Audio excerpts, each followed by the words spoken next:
Traveling around the country talking to the radio announcers, the church people and the street people, telling them that God has smiled on me. God has smiled on you if you got breath in your body, if he woke you up this morning and started you on your way. But I want to tell you some stories of people that God smiled on.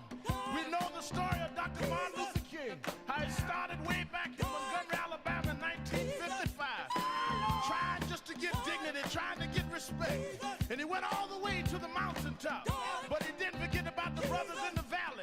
He didn't forget about those trapped in the alley. And I hear Brother Martin King saying, God has smiled on me. He's been good to me.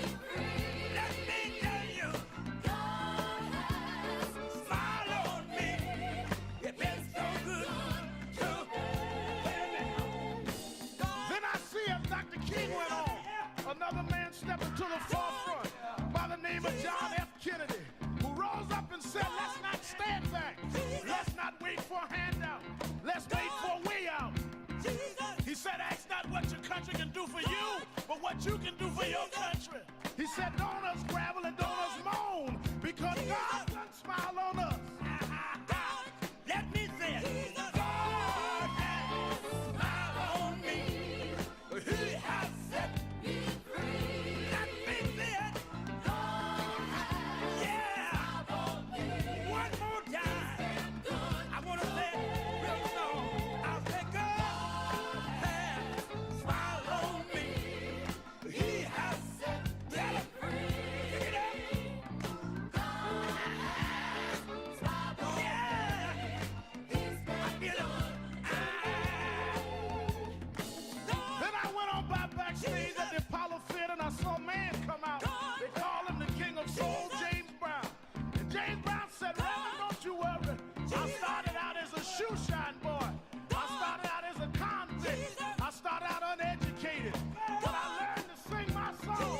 And I sung it all over the world. I told him it was a man's world.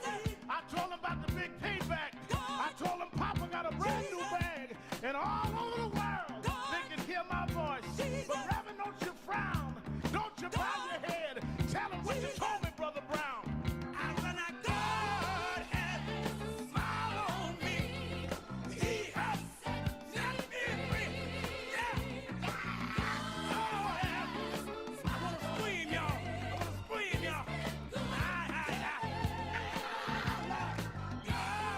has smiled on me.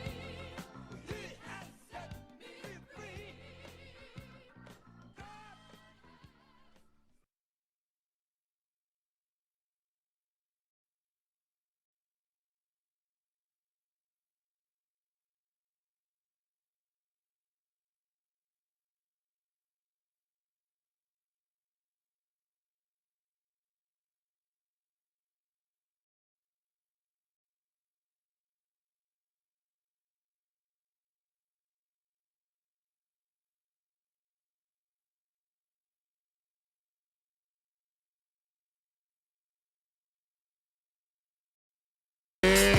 Thursday,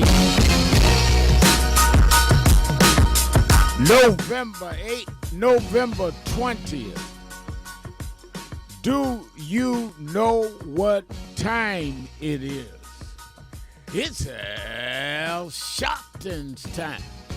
And for the next 3 hours, it's time to put aside all pretenses, deception, denial, or fronting. The time has come to keep it real on Keeping It Real with Reverend Al Sharpton. A very good afternoon to you all across the country. And good morning to our West Coast listeners, and welcome to those listening on Sirius XM, Channel 126, The Urban View, where talk empowers and becomes action. I'm coming to you live from our National Action Network corporate headquarters in New York. And for the next 3 hours, you can call in and be heard by, all you have to do is call us at 1-877-532-5797, 1-877-532-5797, or you can go to our message board at nationalactionnetwork.net, live stream, and go on the message board and send a message, and I'll read as many as I can. In fact, Joanna M. Lawrence is on the message board already saying, good afternoon from Winston-Salem, North Carolina. Well, good afternoon, Joanna. And Pauline Robinson is on. Good afternoon to the one and only Reverend Sharpton and my brothers and sisters. Blessings back at you, Pauline. So we've already, the message board is jumping, and I see the phone lines getting ready to start because we have a lot to talk about. There is absolute confusion with those that have followed MAGA, because now you have two things that really goes against what MAGA is supposed to be about. On the one hand, you have the Senate and the House finally saying that we are going to release the files on Epstein, but we're going to redact more than we release. And that's not what they were told. They were told that everybody's going to be exposed. No, that's saying, well, no. There's some investigations. We have to redact some names. The second thing that is very puzzling to the MAGA crowd is that we are one day away from the meeting between the president, Donald Trump, and the Crown Prince of Saudi Arabia, who either signed off on or outright conspired to behead a Washington Post columnist. And then he ends the day yesterday by saying he's going to meet with the mayor of New York, who he calls a communist and an extremist. So if I'm in MAGA world, I'm wondering, wait a minute, what is the principles now that we're supposed to be believing in? You tell me a guy's a communist and shouldn't be in the country, and that you're going to send in troops to New York, but you're going to meet with him.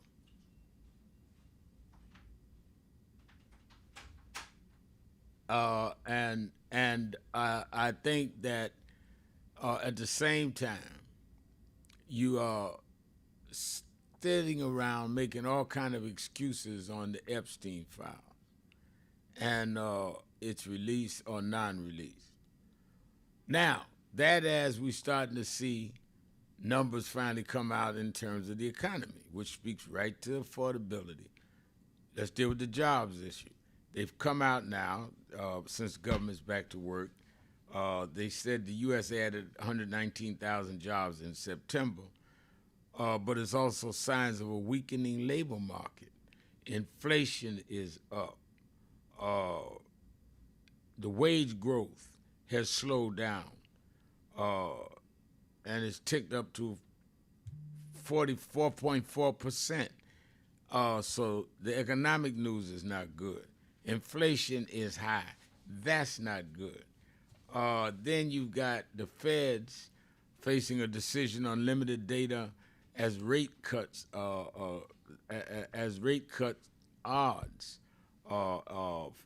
in terms of odds falling. And then blacks are 7.5% unemployed in September. White adults only 4.2%. So we are in an economic down curve from the president that promised everything was going to get better economically.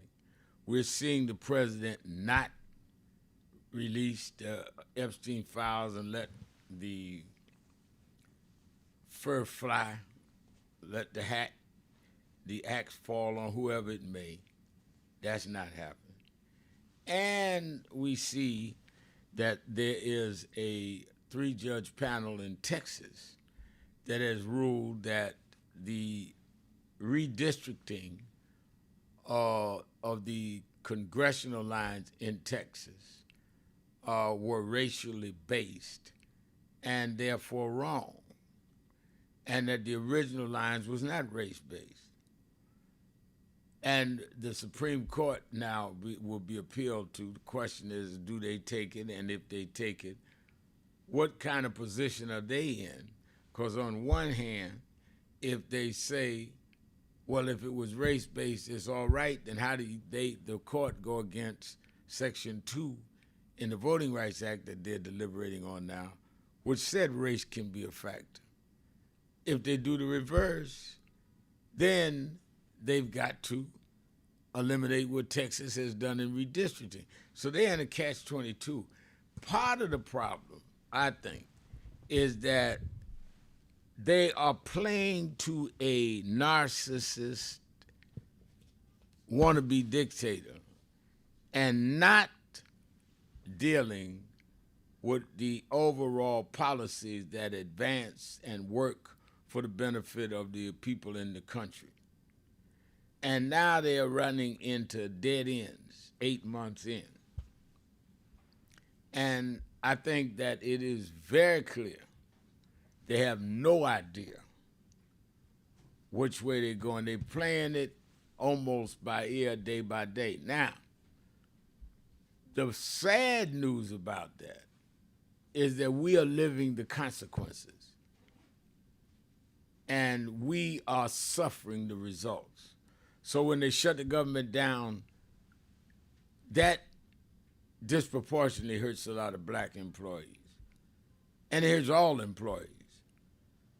Snap, all people, children, seniors suffer while they're trying to argue and deal with somebody who only seems to be concerned about himself. Because you can't have erratic policy like this.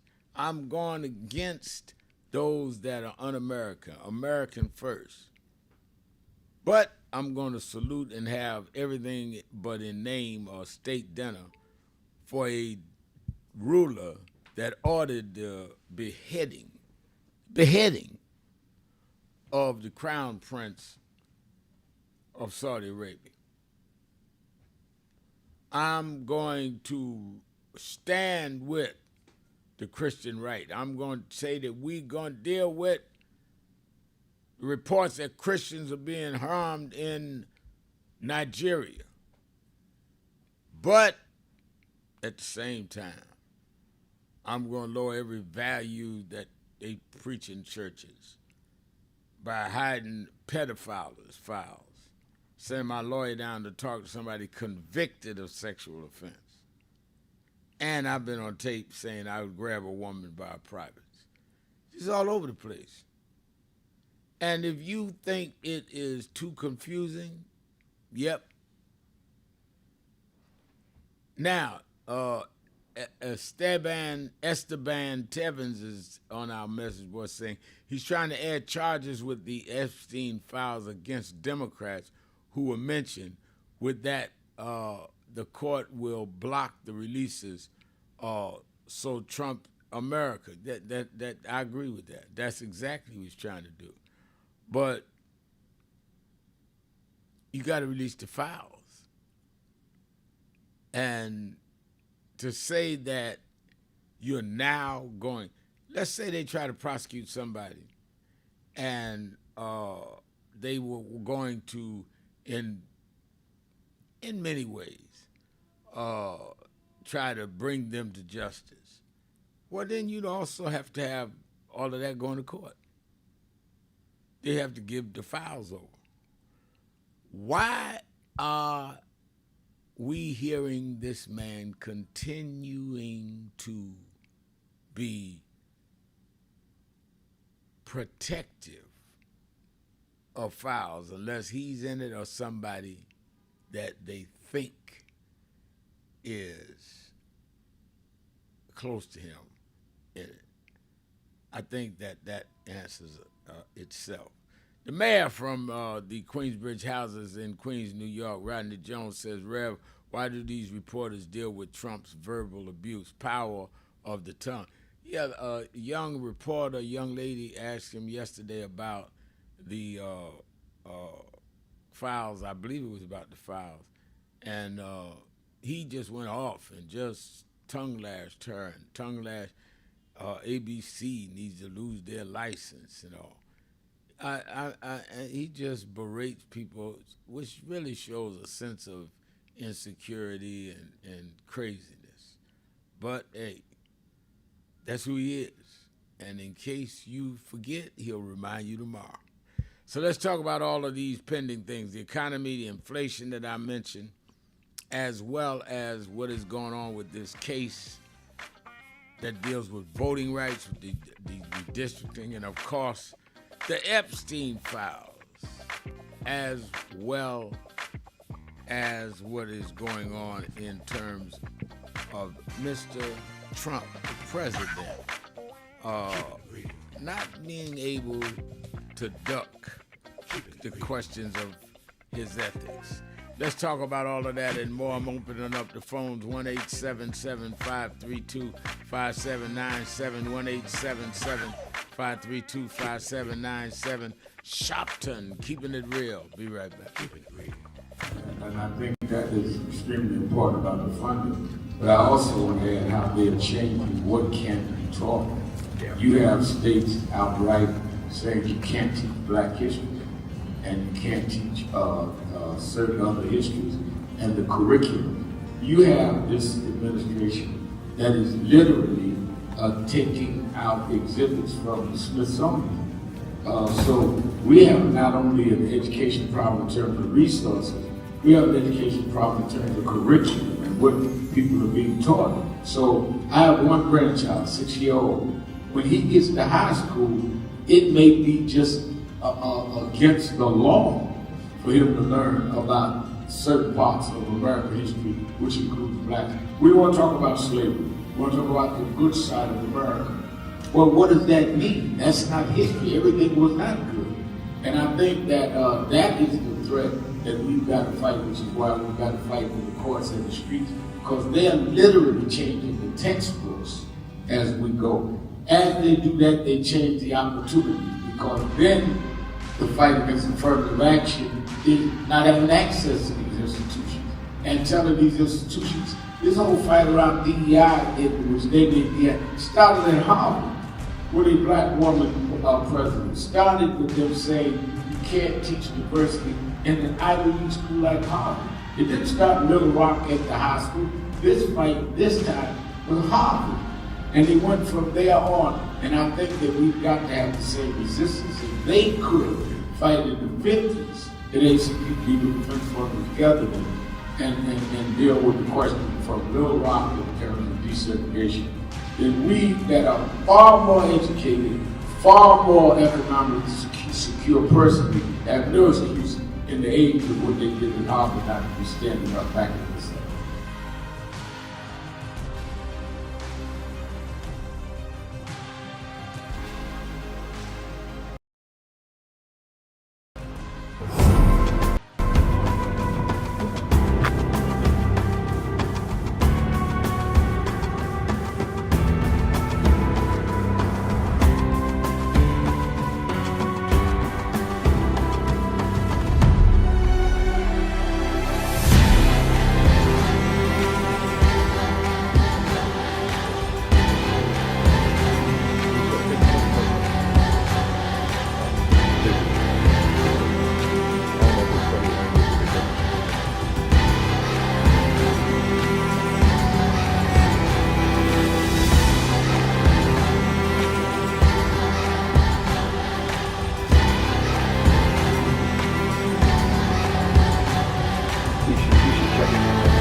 Church, I want to present to you a man of God, a man of his community, the Reverend Howard Hundley.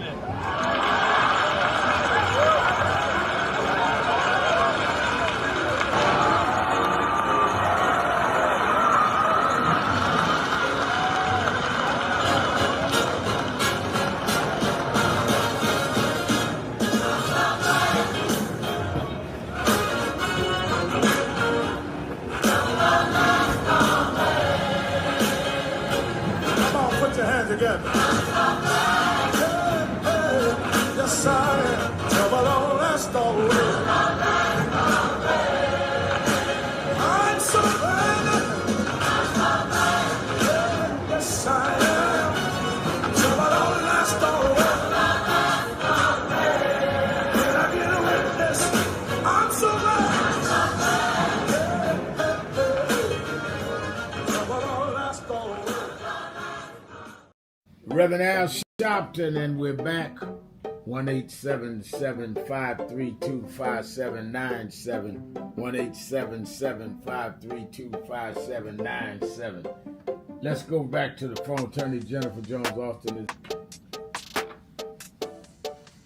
You know, every day, Monday through Friday, I do 3 hours a day on Keeping It Real with Reverend Al Sharpton. I do 1 hour on Sunday mornings with Reverend Al Sharpton. And I'm live on radio and TV with the Saturday Action Rally. 7 days a week, I talk to our people, hear from them, to call in. I'm sick and tired of people talking for people that they don't talk to. So go on www.nationalactionnetwork.net. Listen to my show, call in, express your opinion. You don't have to agree with me. But let's start talking to each other rather than about each other and lecturing at each other. Let's keep it real with Sharpton.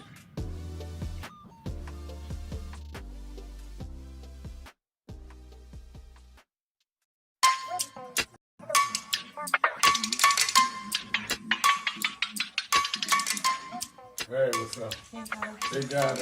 They're doing, thank you. They're doing What's on Your Mind? Yeah. All right, then, you got a birthday this week. I got to talk about that. Oh, no. Happy birthday this weekend. And Carrie White's birthday, right? Corey's birthday's today. Yeah, and I got to tell Reverend Bird to read Daniel 5th chapter. I want him to read. And I'm ready. Got a message from today, so we'll be on the air in what? Half hour. About a half hour. You should tune in to the WBLS 107.5 FM and National Impact and www.nationalnetwork.net. All right, I'm ready. Oh. Make sure you operate on time or I'll tell them how old you are.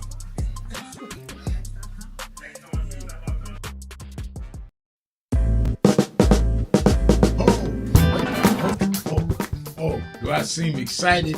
I am excited because this Saturday, the National Action Network Saturday Action Rally starts live on WBLS 107.5 FM in New York. We're going to expand. Every Saturday morning, we're live on WBLS 107.5 from 10 a.m. to 11. You'll hear the message. You'll feel the energy. You'll be involved. You won't be sitting around talking about, oh my God, look at what's happening. You'll be involved in dealing with what's happening.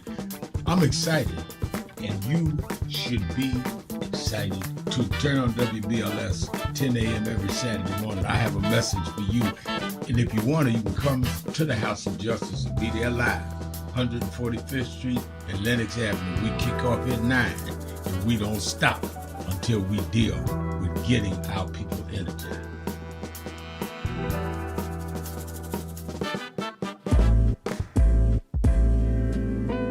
So it's become almost an unhealthy habit how much I'm listening to Keep It Real, because it is the realest thing on the air anywhere, whether it be online or whether it be on the radio or wherever it's coming into you from. because there's no one of Rev's importance and caliber who is as dominant a media figure as he is, who allows people to speak at length, and who he treats with equal respect and admiration with every call, whether he agrees with you or not. And I'm not gonna throw shade at anybody, but there are a lot of people with big platforms like the Rev has who are afraid to talk to the people and who are afraid that the people will keep it real with them. And he never shies away from anything any of us want to talk to him about. And he doesn't shut you up. It's not a soundbite, it's a conversation. So I would like people in media to learn from this man who is carrying MLK's torch. Don't be afraid of people. Listen to them, respect them, and stand in God and stand in truth. Thank you, Nan. Thank you, Rev. Thank you, everybody who puts this together and sends it out across the world, because we need much more of it. Bless you. You're live, Rev. Keeping it real. Keeping it real. I am your host, Reverend Al Sharpton, and we're back. 1-877-532-5797. 1-877-532-5797. Twitter.com, The Rev Al. Or you can go to the message board and send me a message, and I'll try to read as many as I can on the message board, and that is at live stream at nationalactionnetwork.net and live stream at nationalactionnetwork.net. And let me say, I saw one call. Y'all moving them off too fast. Okay, Pauline Robinson said that's a delay tactic, talking about the file, saying that there's an investigation for not releasing the file. Quote, delayed, but justice will not be denied. God and time. And I agree with that. Let me say, by way of announcements, don't forget to watch Politics Nation with Al Sharpton live at 5 p.m. Eastern Time on MSNBC. And I'm sorry, MS Now. I'm having to adjust myself. MS Now, 5 p.m. Eastern Time, Saturdays and Sundays. I'm already booking some of the senators and governors on these issues, as well as some of the experts on the ground. I really want to deal with this whole question of the Epstein files, why it matters. But I really wanted to spend a lot of time on affordability now that the shutdown is over. What about the prices? What about people getting their pay? What about voting redistricting? You're going to want to watch this weekend. As we go into Thanksgiving, it is a glum look for many of us. And what companies should be targeted? All of that on Politics Nation with Al Sharpton, live this weekend, 5 p.m. Eastern Time on MSNOW, MS Now. Make sure you watch it. You that are in the tri-state area, meet me or beat me to the Saturday Action Rally at the House of Justice, 145th Street and Lenox Avenue in the village of Harlem. I'm there every Saturday, and I'll definitely be here this Saturday leading into Thanksgiving. We'll be there 9 a.m. to 11 a.m. Make sure you're in the house. If you're in the tri-state area, you can sure get there. And, of course, you that are not in the tri-state area, you can watch it live on Impact Television, the only national black-owned gospel TV network. Only one in this country, black-owned. Or you can watch it live stream at National Action Network. Also, I want to say next Tuesday at 5 o'clock at the House of Justice, we'll be giving away, as we do every year, hundreds of turkeys free. Those families that, especially some that still haven't got their SNAP money, still haven't gotten their back pay as federal workers, or just people needing help. I'm giving out free turkeys till they give out, starting at 5 o'clock on Tuesday at the House of Justice. And I'll be there myself handing them out. And then Thursday, Thanksgiving Day, we every year we have our Thanksgiving dinner with our leadership of NAN, my family, with everybody, senior citizens, homeless. All you gotta do is sign up and say, I'm gonna be there, I'm gonna have my Thanksgiving there, or I'm gonna serve Thanksgiving, or I'm gonna serve on Tuesday night helping to give out the turkeys. All you have to do is call the toll-free number 1-877-626-4651, 1-877-626-4651, or you can go to nationalactionnetwork.net, nationalactionnetwork.net. Leslie Jennings is saying, Reverend Al, mods, and chat, Disco Brian from Philly. I don't know what that means. Mods and chats. Okay.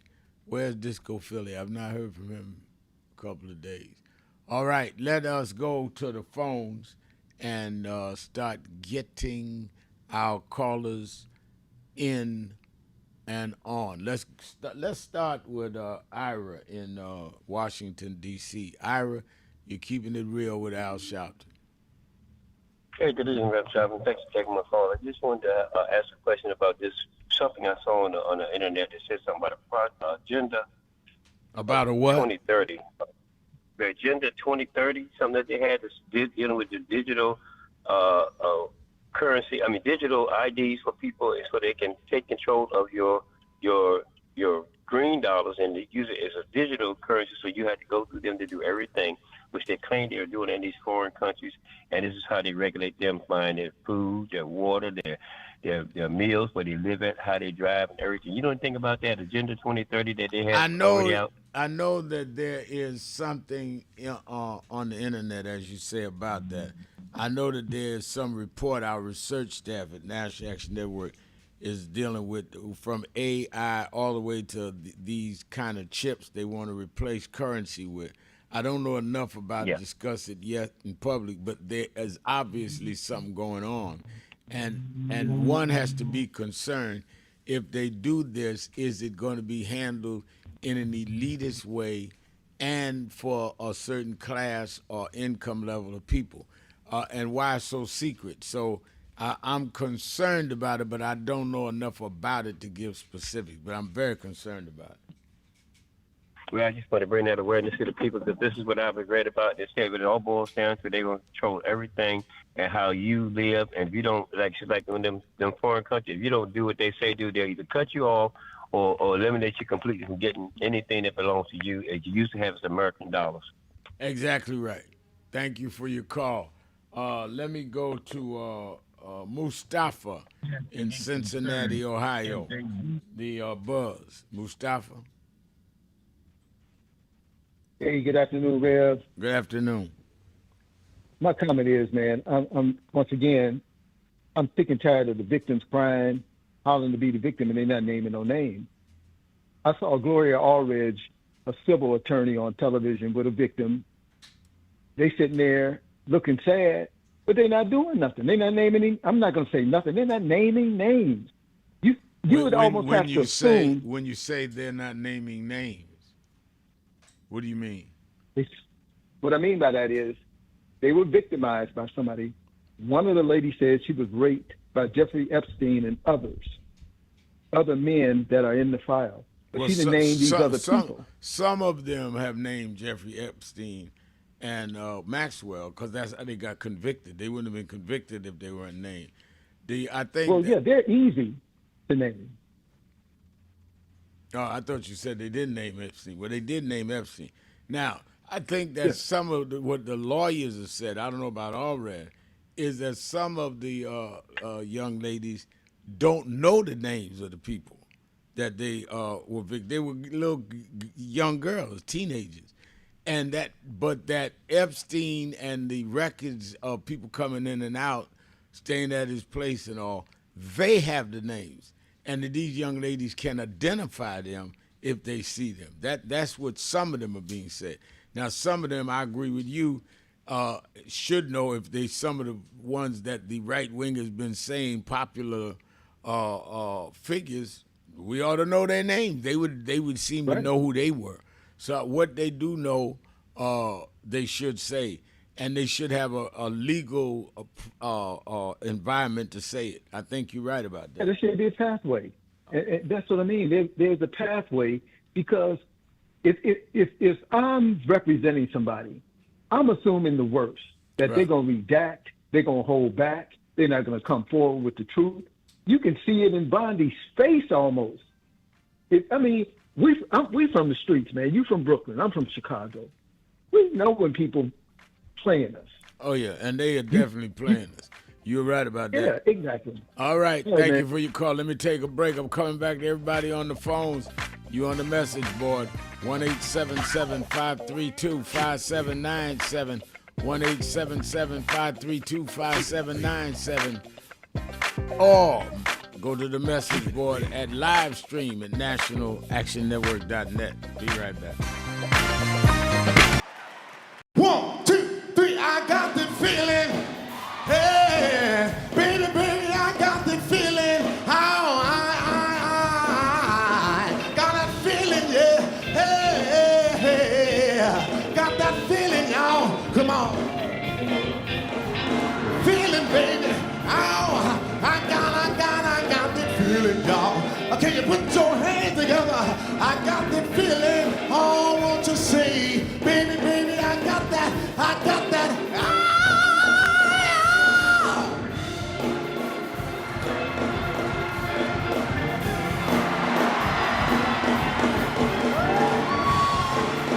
Baby, ow! Feeling, baby. Ow, hey, hey, baby, baby, baby, baby, baby, baby, baby, baby, baby. Come on, sing it out. Baby, baby, come on. Can't hear you.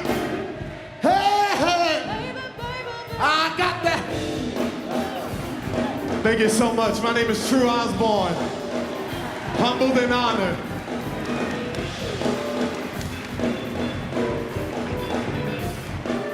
All right.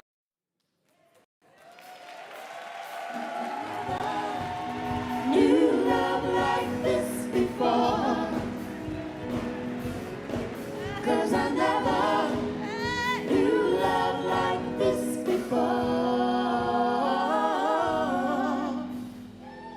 Sounds so good. That was beautiful. Thank you, everyone. I am humbled and grateful to be here with you tonight. I love you too. I love you too. It seems like I've known Reverend Al Sharpton all my life. My mom was such a fan of his, and I've seen him through my life in LA at MCA Records. When I was there, he'd come through, and get those people straight about our contracts and talk about that. And I haven't been honored a lot. Maybe this is my second time, and I'm 68 years old.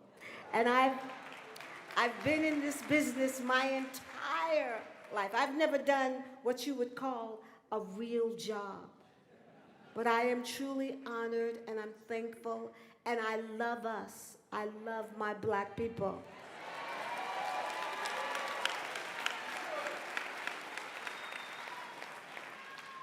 And I fight for us, and I want the women, the black women, to really know their worth.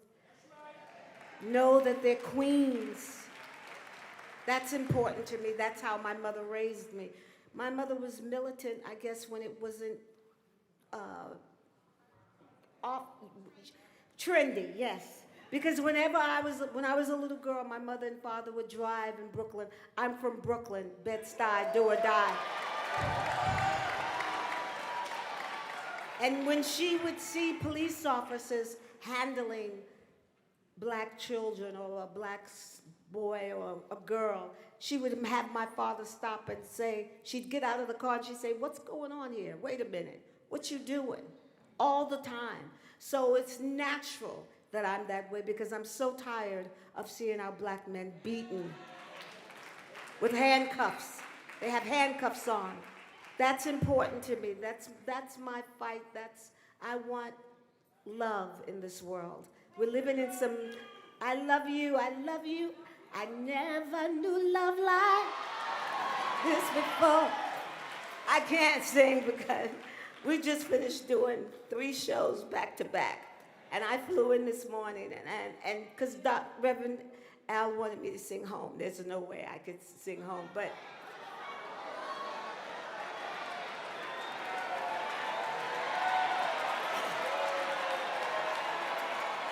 okay.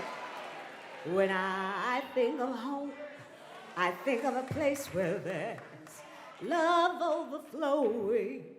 I wish I was home. I wish I was back there with the things I've been knowing. When that makes us a tall grass bend into leaning, suddenly the raindrops that fall have a meaning. Sprinkling the sea makes it all clean.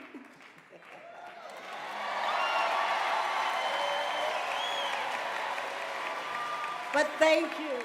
Happy birthday to you. Happy birthday. I love you with my life. Stephanie Mills.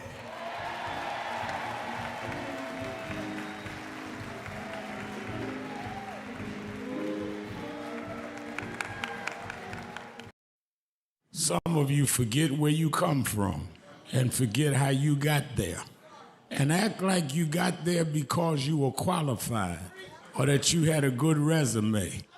But some of us had to pay a price for your resume to even be read. Some of us had to take nights in jails and licks upside the head or shut out of boardrooms like Byron so you could walk down red carpets and act like you got there by yourself. So I received this award with a special place in my heart and on my shelf because I'm getting it from a freedom fighter who never forgot where he came from and how he got there.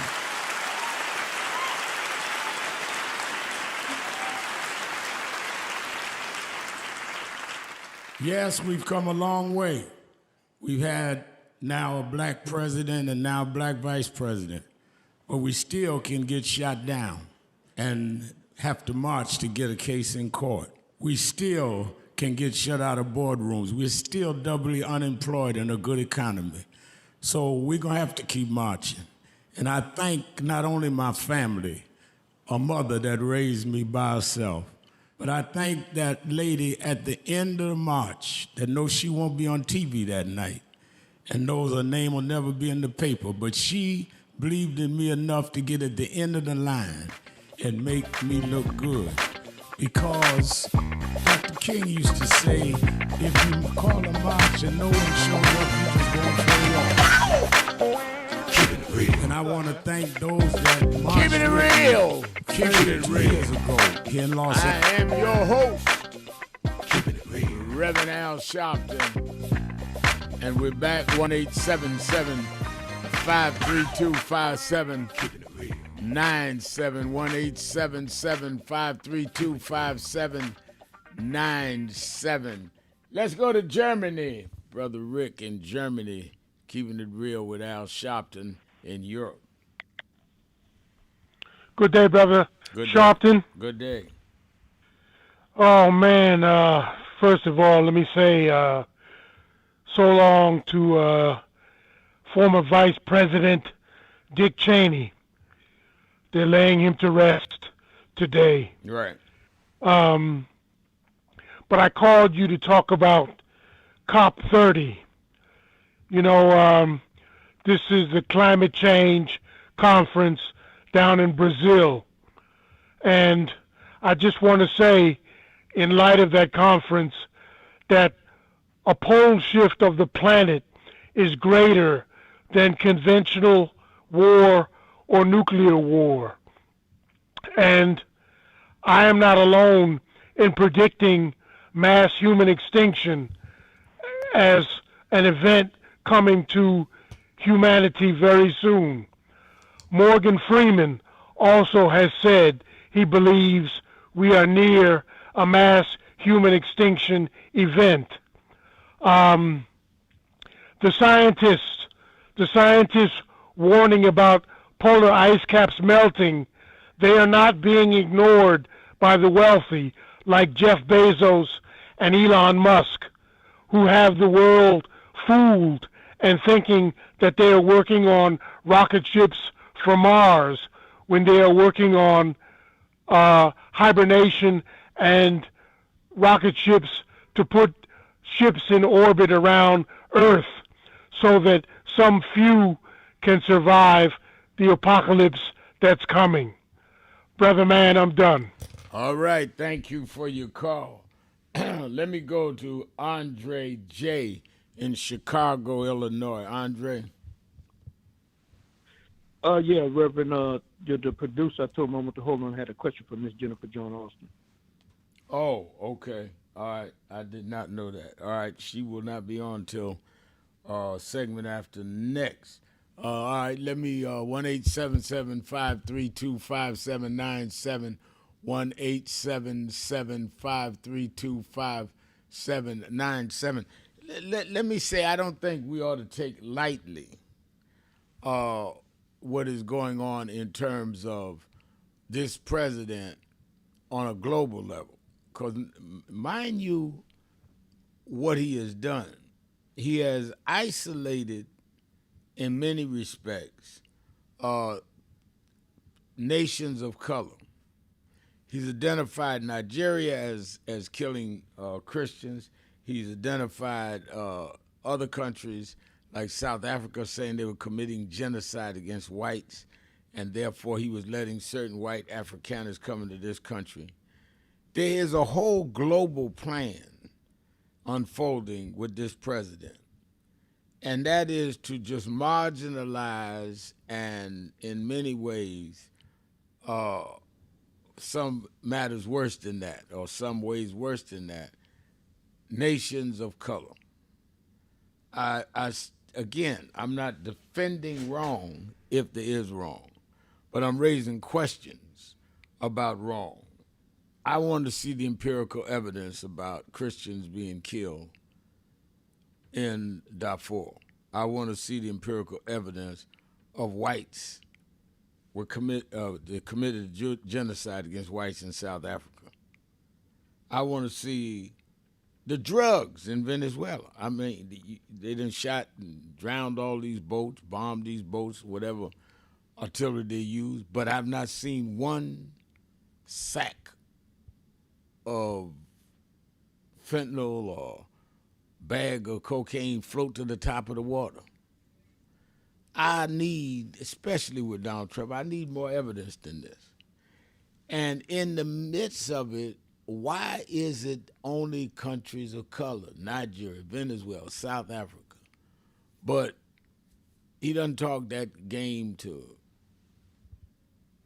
Russia, none of the European countries. He doesn't even talk that way to North Korea. So are we seeing in a realignment of the world order?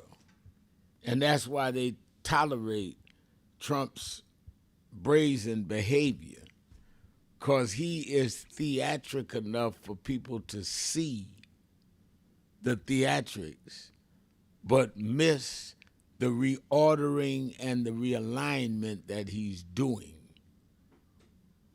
on a global level. From Gaza, where he had first at one time talked about having all of Gaza become like a resort, all the way to what he's doing in Africa. And it is very, very suspect. And I think that we need to keep our eyes wide open and read everything. Michelle Cook is on the message board saying just moments ago I read headlines that said Trump will seek the death penalty for his critics. I don't know where you read it. I would not doubt that that is possible because of who we talking about. I mean, it's hard to not imagine anything he would say. Bruce Turner says Trump can't justify bombing boats, nor has he shown us the evidence that these boats were carrying anything. You're right, Bruce. How do you justify that? None of them have brought into a court of law. None of them have been given due process. So what are we talking about?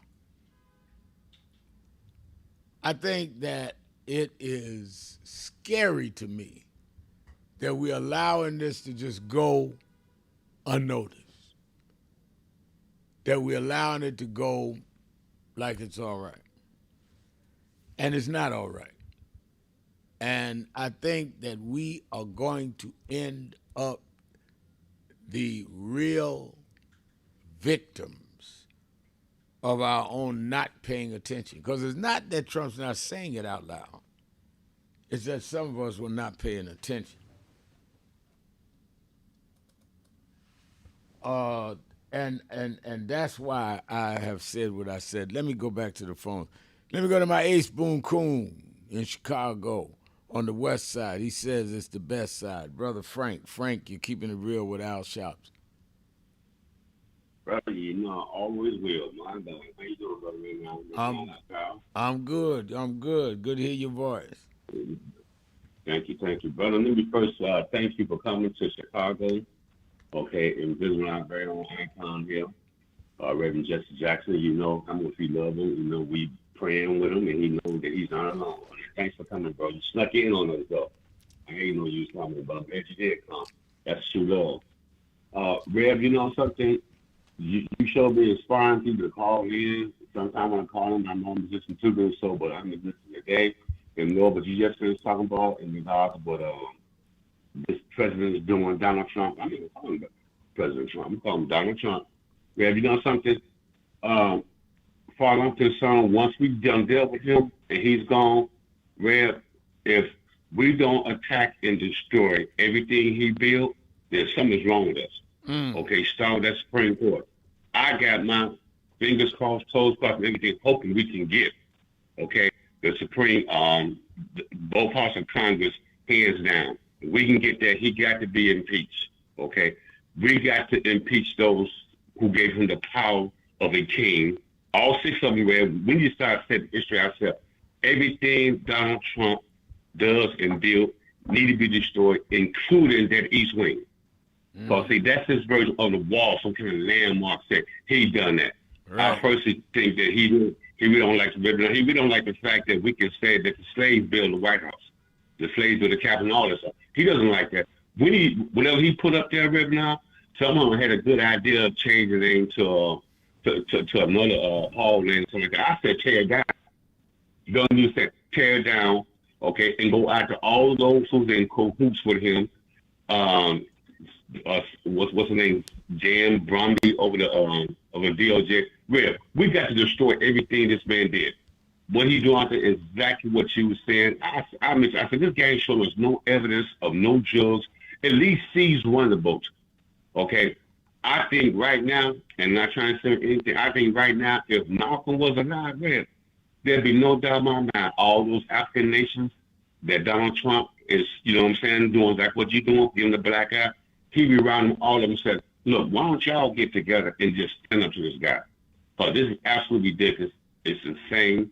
It's straight out racism, and it's not the American way. Everything he touched, we got destroyed. Red wants to get rid of him. That's what I feel. Am I feeling too wrong? Leave no legacy of him. I think that from everything I've seen him build needs to be destroyed, including, and I'm not just talking about the optics of the East Wing of the White House. I'm talking about this man's talking about defunding and destroying the Department of Education. He's done some very structural differences in government that must be destroyed because it is anti the democratic principles that the country should be built on. and it was announced and pronounced to be on, but never followed through. No question about it. Exactly, my brother. And just let our president, and we're going to demand this. There's not going to be no acts. There's not going to be no back. We're going to demand this of our president. Come on TV and show the significance of DEI. Because what these people do, Rev, just like y'all point out, whenever they want to attack and destroy something, they put a lie on it, give it a black eye, and they tear it down. Set this country straight. Thank you, Reverend. Pam, you've been getting down, all y'all. Brother Andre, brother, Sister Eunice, Lord have mercy. Thank you, Reverend. Chicago been busy. Let's take a break. Be right back. Keeping it real. Sharpton right after this.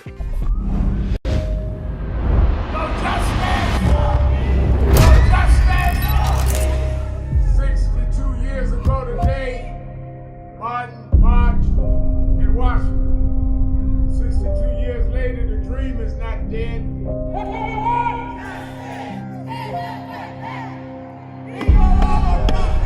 I'm here because I must be here. Democracy is not there for the pig, and you have to fight for democracy. That's what it is. What Trump will erase, we will replace. It's the dreamers in many cases have reversed and tried to turn it into a nightmare. We come to Wall Street rather than Washington this year to let them know you can try to turn back the clock, but you can't turn back time. We gonna keep the dream alive on Wall Street.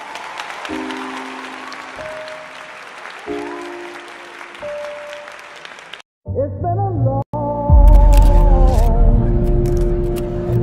time coming, but I'm 1968, Dr. Martin Luther King was killed in Memphis, Tennessee.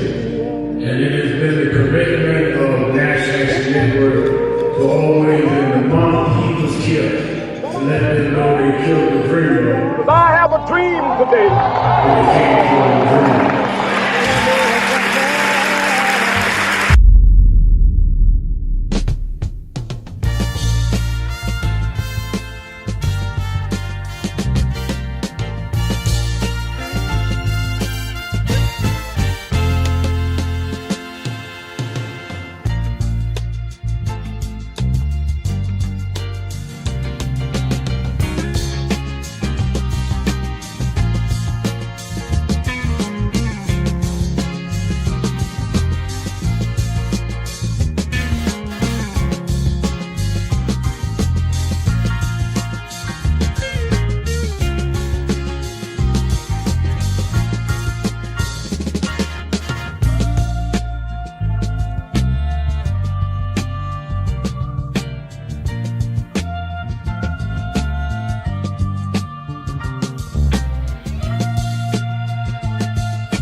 43-year-old preacher without a church. A number of black New Yorkers as well. He is little more than a pudgy exhibitionist who can be counted on to show up, bullhorn in hand, at every racial incident.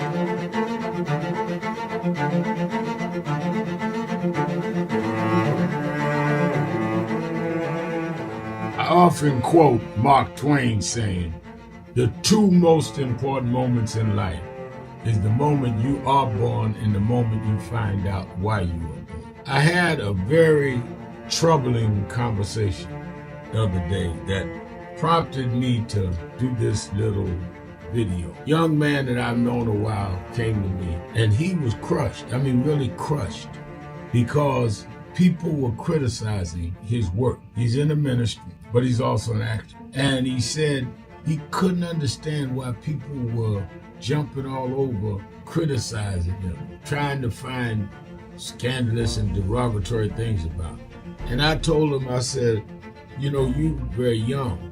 You don't know the road I've traveled. They call me everything but a child of God. A blabbermouth, a loudmouth, too flamboyant, an agitator, a racist, I had to learn. Yeah, right. I was not defined by how others saw me. I was defined by how I saw myself and whether I was being true to myself. Some of you watching this don't like me. And it doesn't matter as long as I know what I'm doing. And I like me for being real.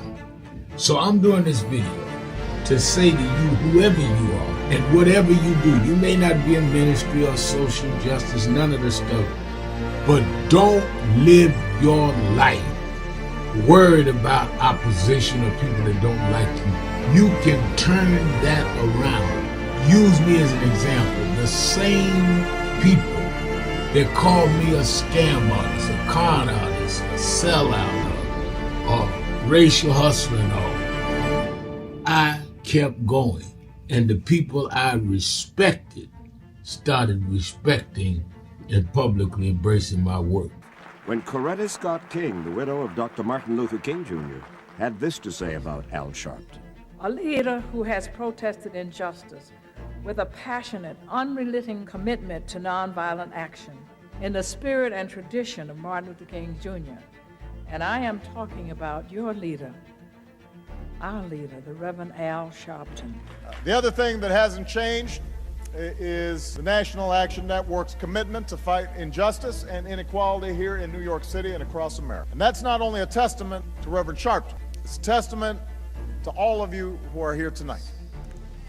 First and foremost, to Reverend Sharpton.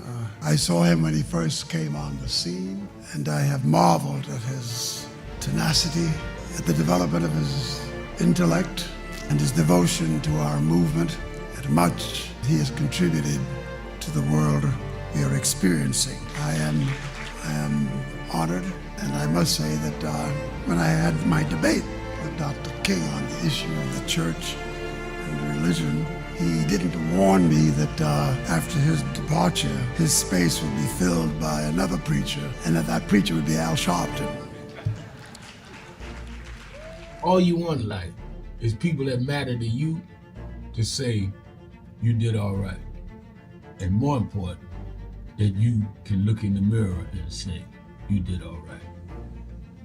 Thank you, Rev. Thanks for that introduction. Look, we've known each other for a long time. I'm grateful not only for your leadership and partnership, but quite frankly, more importantly, for your friendship. And thanks to all of you, members of our nation's most important civil rights organization. You have been, over all of your years, such an extraordinary leader. You are a voice of truth, a voice of conscience, a voice of practicality around what we must address and what we can do. And I thank you so much for your friendship.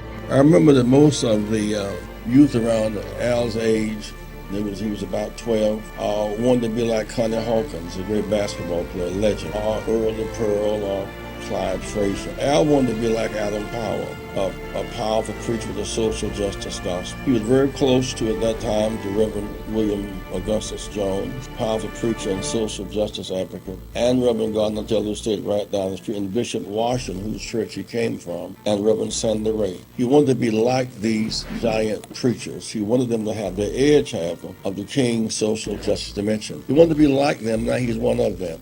Perhaps taller than most of them because of the risks he has taken and the reward God has given him with his gift. I remember so well that first escorted him to jail. He was around 13 years old with the jail fighting the ANP. He was in the lineage of our struggle. He grew up in it. We didn't just see him on TV one night. He didn't happen. He came bottom up, not top down.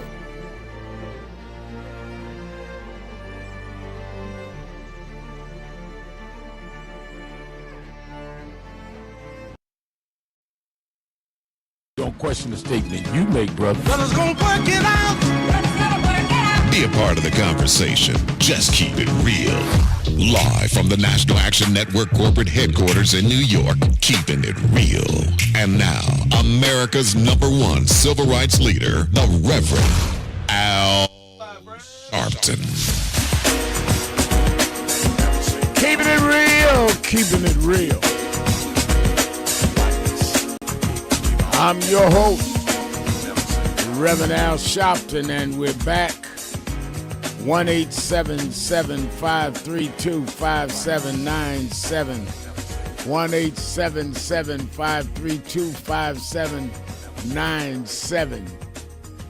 And you that want to go to the message board, go to the message board at nationalactionnetwork.net/live stream. Tricia, 1989, says Trump reinstates GI Bill benefits to veterans discharged for refusing COVID vaccine, and vets who believe they were discharged inappropriately can request a review.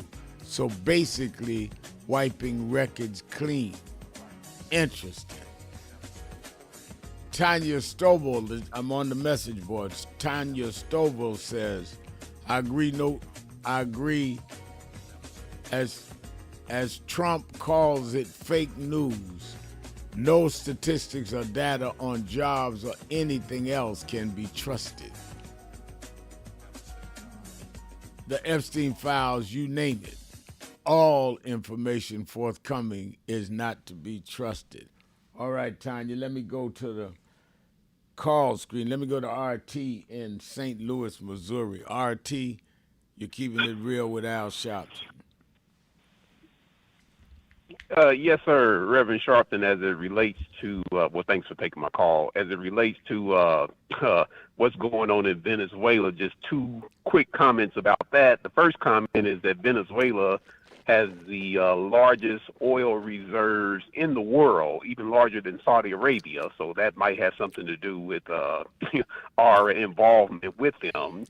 And the last comment is that there's no way that any drug cartel leader, El Chapo, or anybody else in Mexico, Central, or South America are getting fentanyl, meth, cocaine, or any other illegal drugs into the U.S. without help from somebody living in the U.S. As for example, if I'm a Mexican living in Mexico and I got 50 pounds of cocaine, there's no way I'm going to be able to get that cocaine distributed on the streets of America, not unless an American buys the cocaine from me and distributes it on the streets of America. But nobody on this side ever seems to get arrested. What do you think about that? Well, I think it's very curious, to say the least. Nobody ever gets arrested. And you're correct. If you're doing drug trafficking, you're trafficking to somebody here. So why haven't we seen them arrested? If nothing else but for conspiracy. They certainly would be bringing the weight of drugs, fentanyl, cocaine, whatever it may be, without having a buyer. Well, who are the buyers? And who has made the connection? And where are those that they track down to find out these boats were in fact transporting this? And where is the product? I've been saying this for the last several weeks on radio and television. Where's the product? Where's the fentanyl that was in the boats? Where's the drugs that was in the boats? Or it sunk with the boat, Reverend. But something would be floating to the top. We haven't seen anything but the statements from Trump in there. That's not enough for me. I'm with you, RT. Let's go to D in Northwest Atlanta, Georgia. Northwest Atlanta, Sister D. Hey, brother Reverend Al, and I appreciate you so very much. You don't realize we have to keep you prayed up, Reverend Al, because you're a modern day prophet, and I'm a senior citizen. I do want to also add, before I make my comment, I want to thank, my ears perk up when you say we're going to jihad, or we're going to Lola, or we're going to Pam. Those young people, they make, I just feel good knowing that they are coming behind me, coming behind you with their comments. I know that they are paying attention to what's going on in this world. And wise. They always have some wise counsel. They really do.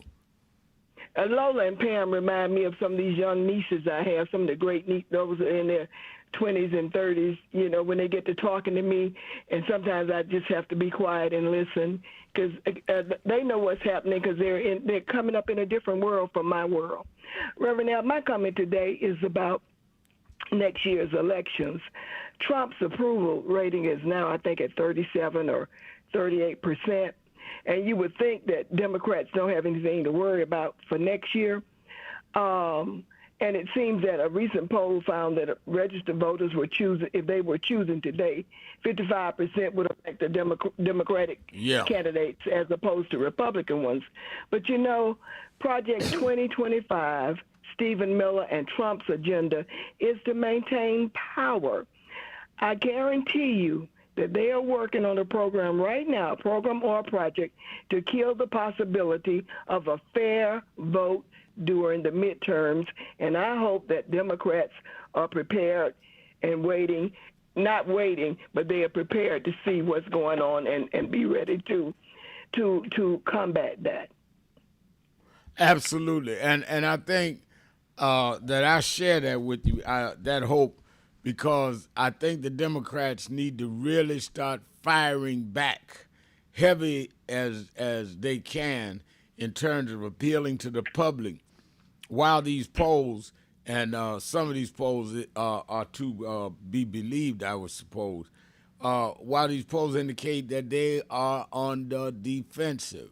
And I think that, D, I really don't think Trump cares. I think in his heart of hearts, he knows that he will not get a third term. Steve Bannon and them can talk all they want. They're not going to change the Constitution, give him a third term. I think he's trying to grab as much as he can for he and his families, because everything we see, there's some kind of personal monetary potential, or in fact present exchange going on, in my opinion.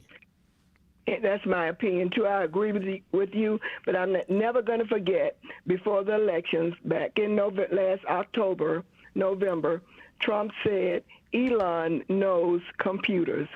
I will never forget that he said that. Yep. All right, and so we need to find somebody who knows computers, too. Have a good one, Rab. Thank you. And notice this, D, before you go. When he had the dinner the other night for the Crown Prince of Saudi Arabia, and, for a murderer. Yeah, for a murderer. And it was called a dinner, everything but the state dinner, but it was treated that way. Who was one of the main guests? Elon Musk. Elon is Elon's front and center. And they supposed to have fallout. Isn't it interesting? They got back together with the Crown Prince of Saudi Arabia with all of the oil and all this stuff out there. Very interesting how they can fall out, get back together, particularly when it's around billionaires and zillionaires. And that's what I keep trying to tell our people. We may have differences. And I've had differences with other people in the movement. They've had differences with me. But we do not need to get out there and destroy each other. They find a way to get back together to protect their interests. My thing is, if we can't get along, you go your way, I go my way. every once in a while, every blue moon, I get somebody, what about so-and-so that you was with 30 years ago? They go their way, I go mine. I ain't trying to kill off nobody because they don't. The people we are opposed to is who we ought to be focused on. And we can argue and debate among ourselves, but we don't need to destroy ourselves. We all we got. Thank you for your call, D. Let's take a break. Be right back. Keeping it real. Sharpton. Be right back.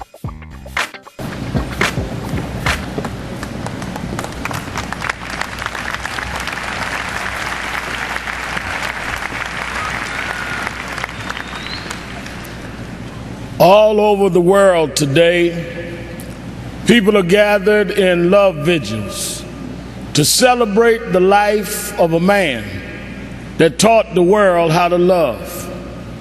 People may be wondering why there's such an emotional outburst, but you would have to understand the journey of Michael to understand what he meant to all of us.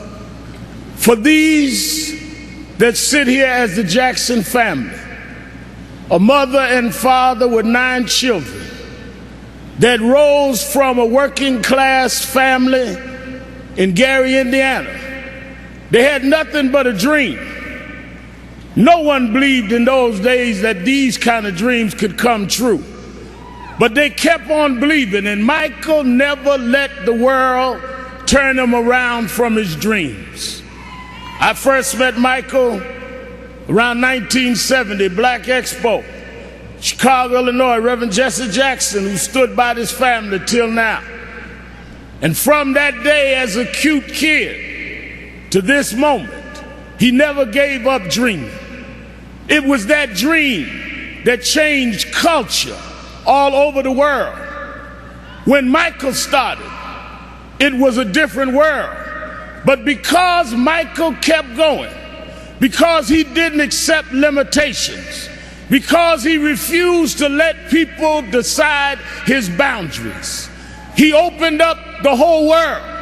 In the music world, he put on one glove, pulled his pants up, and broke down the color curtain, where now our videos are shown and magazines put us on the cover.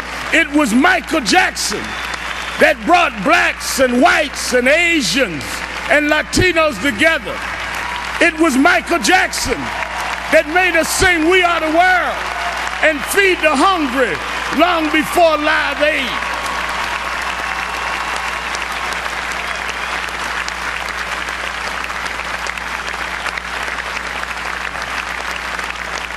Because Michael Jackson kept going, he created a comfort level where people that felt they were separate became interconnected with his music.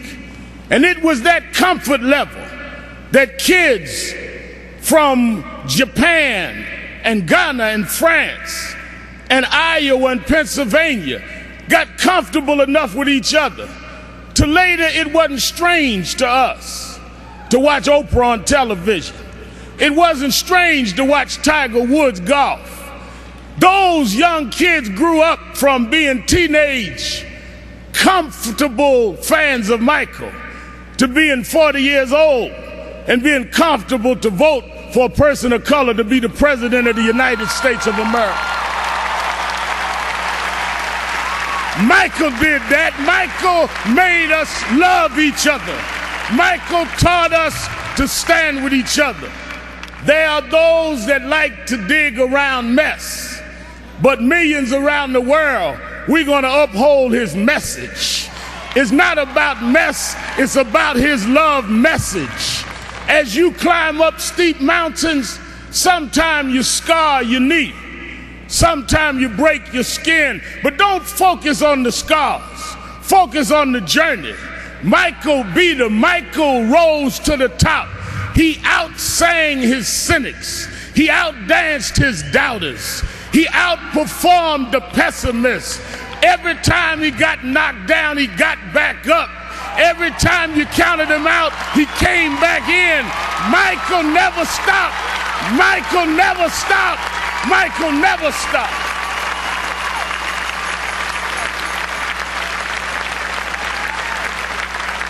I want to say to Mrs. Jackson and Joe Jackson, his sisters and brothers, we thank you for giving us someone that taught us love, someone that taught us hope. We want to thank you because we know it was your dream too. And we know that your heart is broken. I know you have some comfort from the letter from the President of the United States and Nelson Mandela, but this was your child. This was your brother. This was your cousin. Nothing will fill your heart's loss. But I hope the love that people are showing will make you know he didn't live in vain. And I want his 3 children to know, wasn't nothing strange about your daddy. It was strange what your daddy had to deal with, but he dealt with it.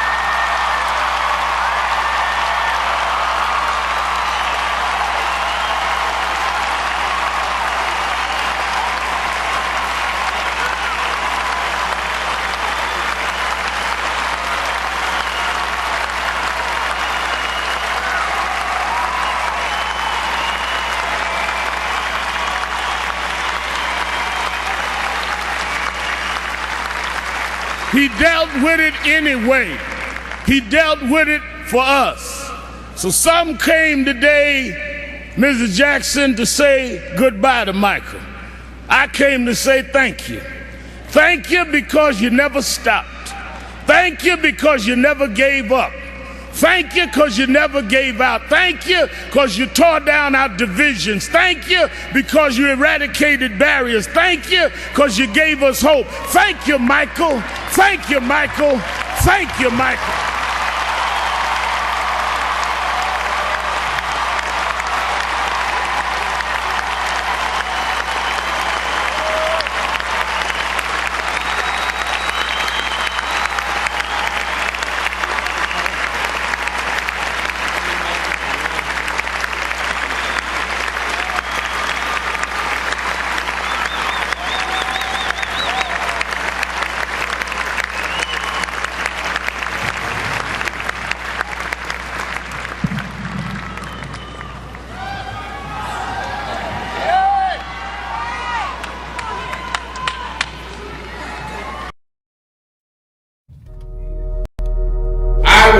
That DEI is a result of those that by law and later by enforcement would not deal with diversity, would not deal with including people of color, gender, sexual orientation, as well as disabled. And the conscious effort by government and the private sector to begin to equalize the opportunities of this country was something that makes it more humane and fair for all of us. To DEI, diversify, is not based on the lack of merit. We could not show our merit because we were extremely pompous conservatives that talk about we want a society based on merit. Well then, if it's based on merit, then why did you discriminate based on race and gender? Until they cut off much of the population and then had merit between white males. That was what they meant, not merit. Let's have real merit, but let's also make up the ground that those of us with merit was not able to compete.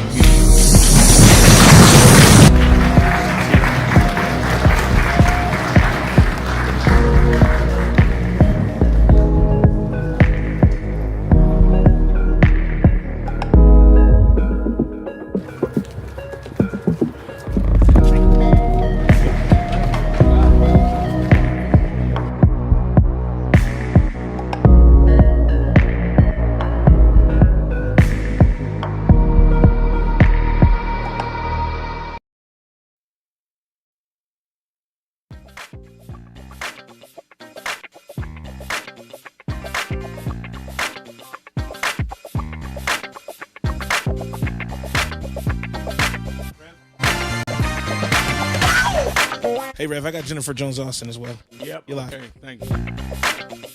Keeping it real. Keeping it real. I am your host, Reverend Al Sharpton, and we're back. 1-877-532-5797, and we're joined as we are every Thursday for the last 90 minutes of the show by our policy wonk.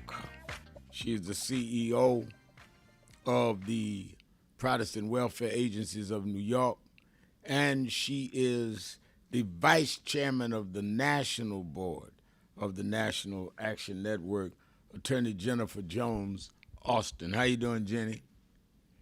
I'm doing all right. Good to be with you, sir. Good to be with everybody listening. Good to have you with us. Let me ask you a couple of questions. We have a lot of calls, and I want to go to them. So I'm going to do it rapid fire so you can answer rapid fire. Explain to us the implications of in the hearing on yesterday in Virginia around the indictment of former FBI Director James Comey, that the judge questioned the prosecutor and questioned her ability, since she never showed the grand jury the indictment before announcing that they voted in indictment, and that she had no other parties that were part of the justice team or the district prosecutor's team that signed off on the indictment. Is this a technicality, or is this an indication that there was something awry here and the judge could throw out the indictment? Yeah, I think this is more than a technicality. You know, sometimes it's technicality can be something as simple or as basic as, did you, were all the forms processed as they should have been? Or, one might say that, Bondi might assert that it was a technicality whether or not, she was sworn in and should have been able to bring the prosecution the case to begin with. But when a judge is saying that, that the indictment was perhaps gotten by not actually providing all of the critical information to the grand jury, and that that essentially that they were taking actions that didn't really speak to whether or not they had dotted every I and crossed every T. He's going in a little harder, and he's saying it seems like that you all have not really, followed the rules of engagement when it comes to seeking a grand jury indictment, and you may have overstepped. I think this is more than a technicality. It looks like the case is really hanging on by a thread at this particular point, and it could be thrown out, because when a judge is slamming a prosecutor, that's never a good look. When a judge is saying, I don't know if you all have done things in the way you should have, and you seem to have taken some shortcuts or not done things you should have, that's never a good sign. Now, the indictment, if it is thrown out against Comey, could it also have inference in, or relate to the possible throwing out of the indictment of Tish James, since it's the same prosecutor and the same behavior? It could be, but again, it's going to come back to what are the circumstances under which it's thrown out. Now, if they throw it out overall because Halligan was not officially in a position to be able to actually argue the case and bring the charges to the grand jury, then it seems both would get thrown out for that reason. If it's how they handled this particular grand jury and whether or not the course of conduct was, as I think the judge put it, like permissible and proper. If it's a situation where they're only looking at how they handle the grand jury in the Comey case, then not necessarily. However, the judge could maybe look at that, how Halligan acted, and say, this raises questions about how they engaged with Tish James as well. So I can't say definitively, but it's like essentially they're talking about work product and how she and her team carried out their responsibilities. He could look at this and say, well, is this an indication of what was done there? But if it's not on the technicality, the current technicality is, was she even legally in that position? Then they're starting to look at the specific circumstances of the grand jury and the information that they had and how they handled it, and that would be different for because there were two different grand juries. The Epstein case, the fact that they are now saying they'll release the file, but a lot of it they are going to black out or scrub out a lot of the names. Will that, in fact, make the release of the files really moot? Because if they scratch out all the names or deduct all the names, we still won't know who the guilty people or the potential guilty people were. So first and foremost, we've got to remember that they've got about 30 days to produce these files. So you can be certain that this DOJ is going to be trying to find every way possible to redact the files as much as they can to withhold certain information. It's just what they've been doing all along. Now, what they are charged with doing is the redactions are really supposed to be for the victims and not the victimizers. They cannot, according to the legislation as it's written, it says that the officials in the DOJ can't withhold or redact anything on the basis of embarrassment, reputational harm, or as they say, political sensitivity to any government official, public figure, or foreign dignitary. Here's where the problem comes in. It also says that they don't have to withhold, they can withhold information concerning any individual that is involved in an ongoing investigation of any type. And so the concern right now is if Trump and his cronies want to not release information concerning an individual who was involved, like one of their friends or one of the people who they feel is valuable to them.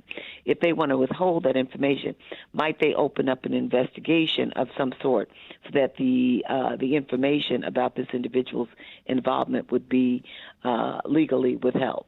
But what's going to have to happen is that the Justice Department, if they do start redacting the materials and not putting forth certain information, they're going to have to show why they're actually doing that, and so that would be part of what they've got to turn over.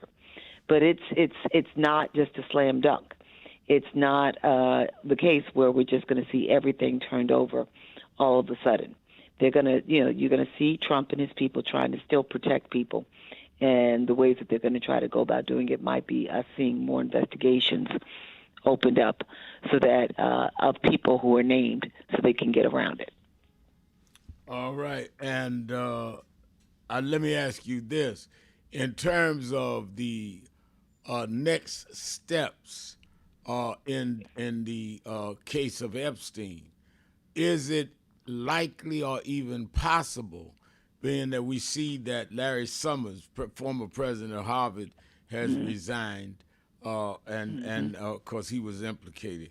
Is it possible that some of these emails and all could lead to that have been revealed of Epstein to various individuals like Larry Summers? Could it lead to some other clearly people like resigning from position? But could it lead to some legal prosecutions, or has the statute of limitations run on that? So what we're going to have to see is the ages of the individuals who were, who were harmed and mistreated, who were abused, and then we'll have to look at, whether or not the statute has run out. It's usually 18 years following the 10 to 18 years, and it varies from state to state, and then we have to look at the federal. There's a certain period beyond the age of maturity, which is 18. However, what has happened in some significant cases in the past is that you'll see, you think about the sexual abuse cases concerning young persons who were subject to abuse at the hands of priests. We saw in some instances where the statute was extended state by state, and it can be done at the federal level, where you tack on additional years because people are not coming forth or the evidence is not revealed until, well past the time that the statute of limitations has sunset. So we'll have to see here what happens. I mean, you might find that Congress might legislate something along those lines, that the statute would be extended beyond given circumstances. We can also look at, you've got criminal prosecutions that have the statute of limitations, but civil proceedings can also be brought sue people. One thing I'll just quickly tell you, I don't know if you saw any of the social media footage on Larry Summers, but people were opining how he stood in front of a class at Harvard and said, he will still teach. And there was such a calm in the room, and it was like, when is it okay for sexual, somebody who was involved in sexual predatory practices, we don't yet know what it is, to be able to keep teaching students, to feel that that's still okay. Yeah, he said that he was resigning from some boards, but he was still going to teach. Yeah. And as you say, we don't know clearly what his involvement was here. But if it was significant enough for him to resign from boards, then how does he become the decider of how to slice this apple? A little interesting. I'll leave it at that. Let's take a break. Be right back. Let's go to the phones. Sharpton, Jennifer Jones Austin. Be right back.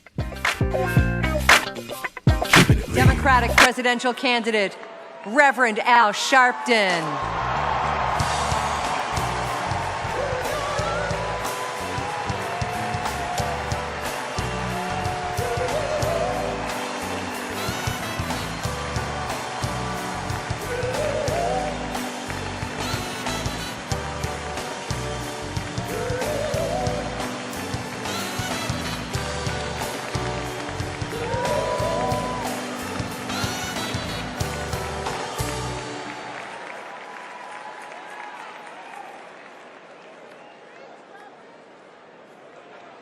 Thank you.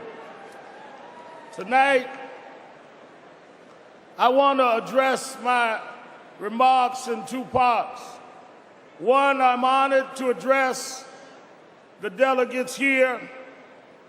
Last Friday, I had the experience in Detroit of hearing President George Bush make a speech. And in the speech, he asked certain questions. I hope he's watching tonight. I would like to answer your questions, Mr. President.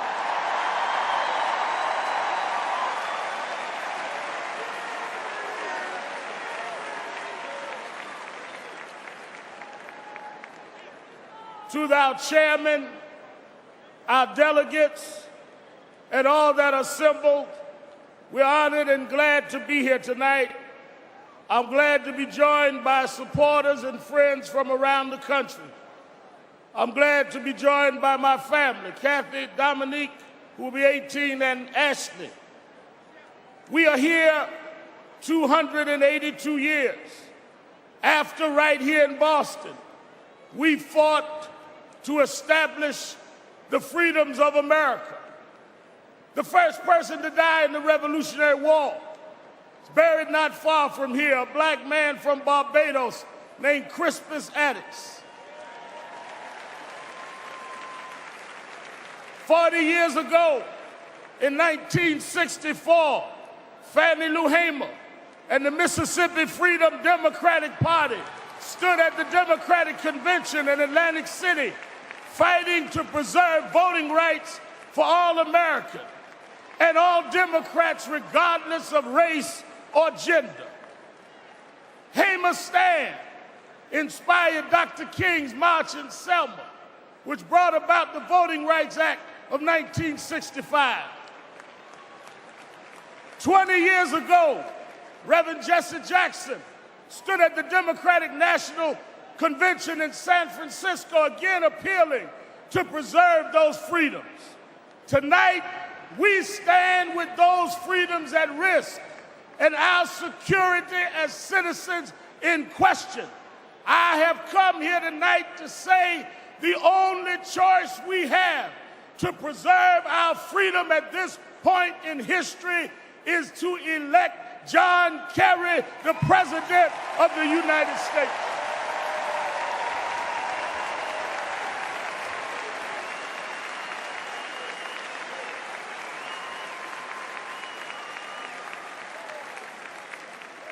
I stood with both John Kerry and John Edwards over 30 occasions in debates during the primary season.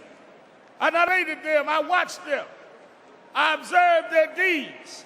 I looked into their eyes. I am convinced that they are men who say what they mean and mean what they say.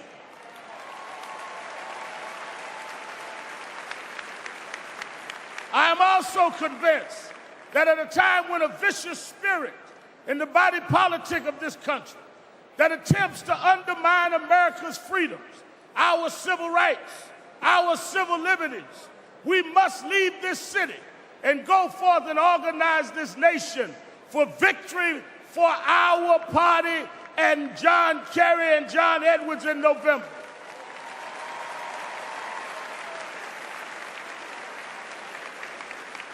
But let me quickly say, this is not just about winning an election.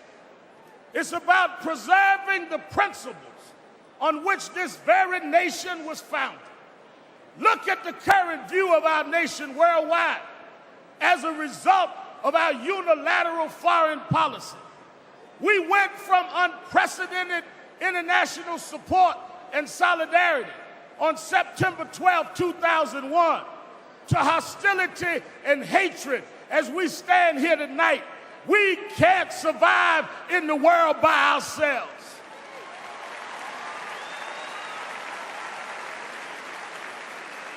How did we squander this opportunity to unite the world for democracy and to commit to the global fight against hunger and disease?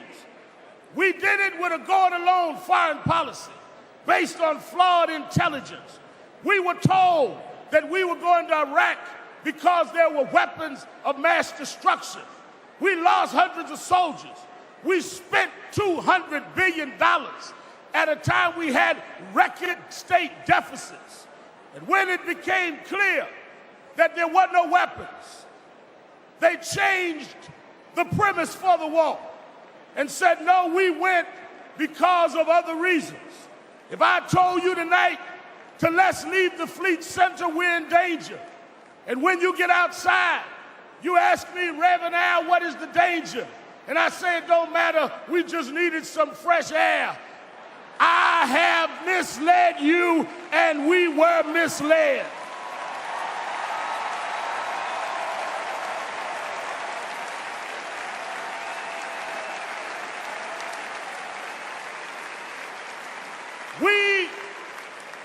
We are also faced with the prospect of, in the next 4 years, that 2 or more Supreme Court justices' seats will become available. This year, we celebrated the anniversary of Brown versus the Board of Education.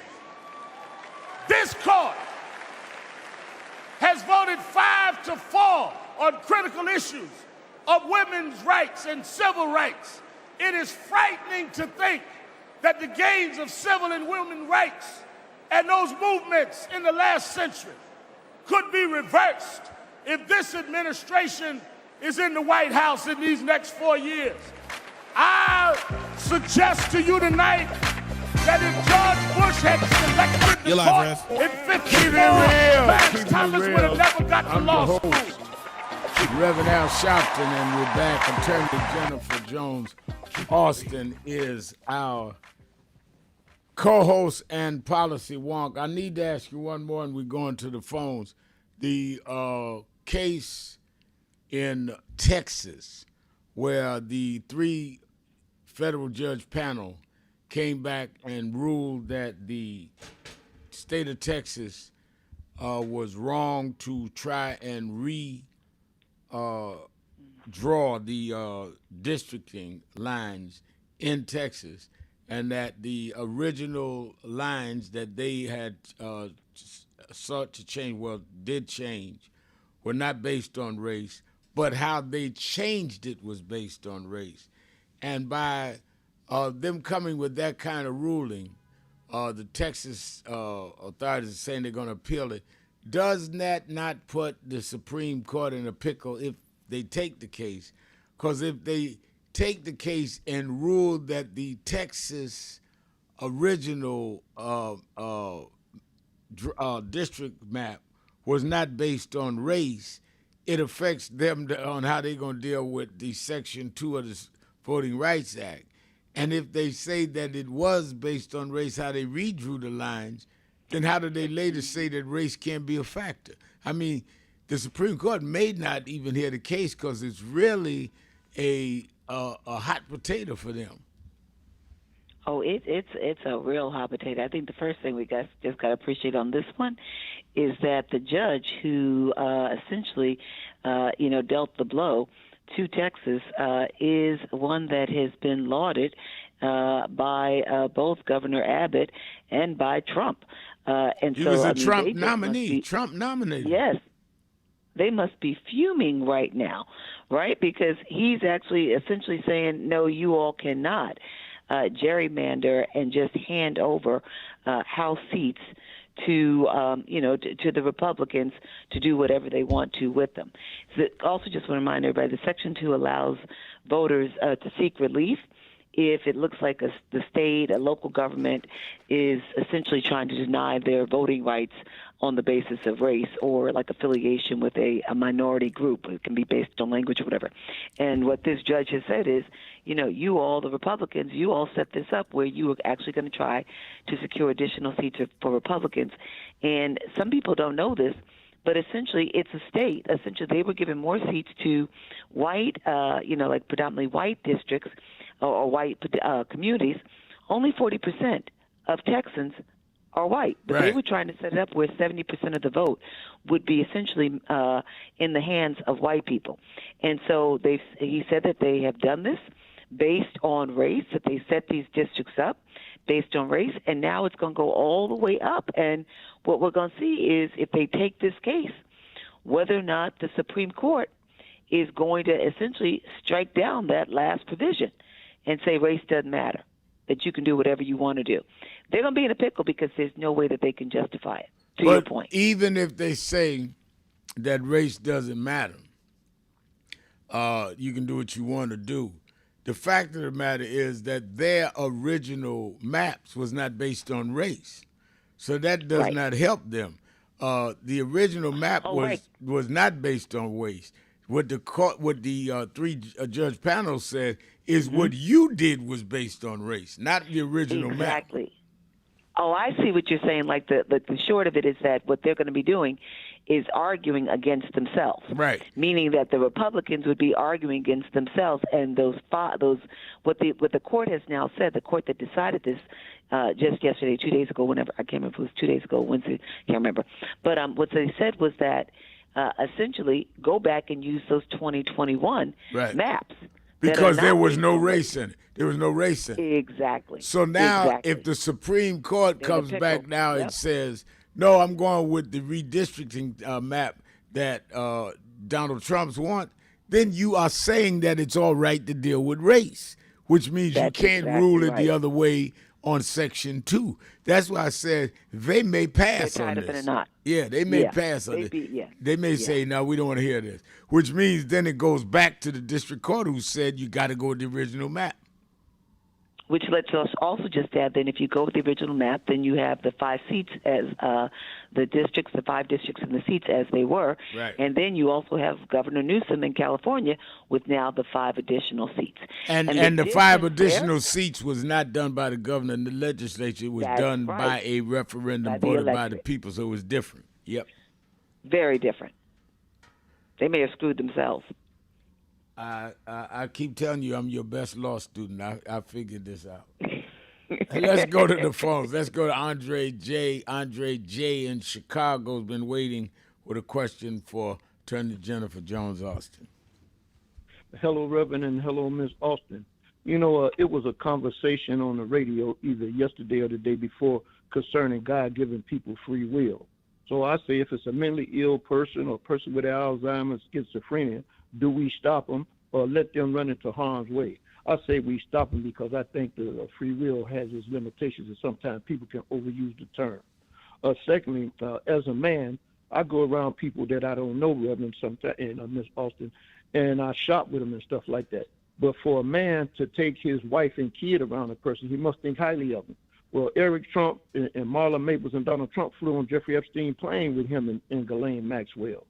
And so the legal question for you, Ms. Austin, is that can you break down what free will is? Because I know free will has it, and I'm sorry, guilty by association. I was stuck on another topic. Can you break down for us, Ms. Austin, what guilty by association is? And even though Donald Trump may not have been the trigger man, could he be guilty from withholding some evidence that he knew Epstein was pedophile or engaged in pedophile behavior? My personal feeling is that Epstein is a Jew, Benjamin Netanyahu is a Jew, Ghislaine Maxwell is a Jew, and I do believe Benjamin Netanyahu influenced Donald Trump's decision to try to withhold him. No. Wait a minute. What does that got to do with anything? If they were all Jewish, Trump's not Jewish. I mean, now you're getting into these stations having to define what anti-Semitism is and all. What does that have to do with what they did, Andre? Well, what I say, Reverend, is that they are Jewish and that Benjamin Netanyahu could have influenced Donald Trump to hold the file. And do you have any evidence of that? No, I don't. That's why I said it's possible. Well, I think it's possible that you trying to risk some of these stations' licenses. To say that Netanyahu told him to hold the file, Netanyahu wasn't even in power when this happened. No, and wait a minute. And to say that Netanyahu wasn't even in power when this happened with Epstein. Number two, him being Jewish ain't got nothing to do with Epstein and them not. I mean, I don't even understand how you go there.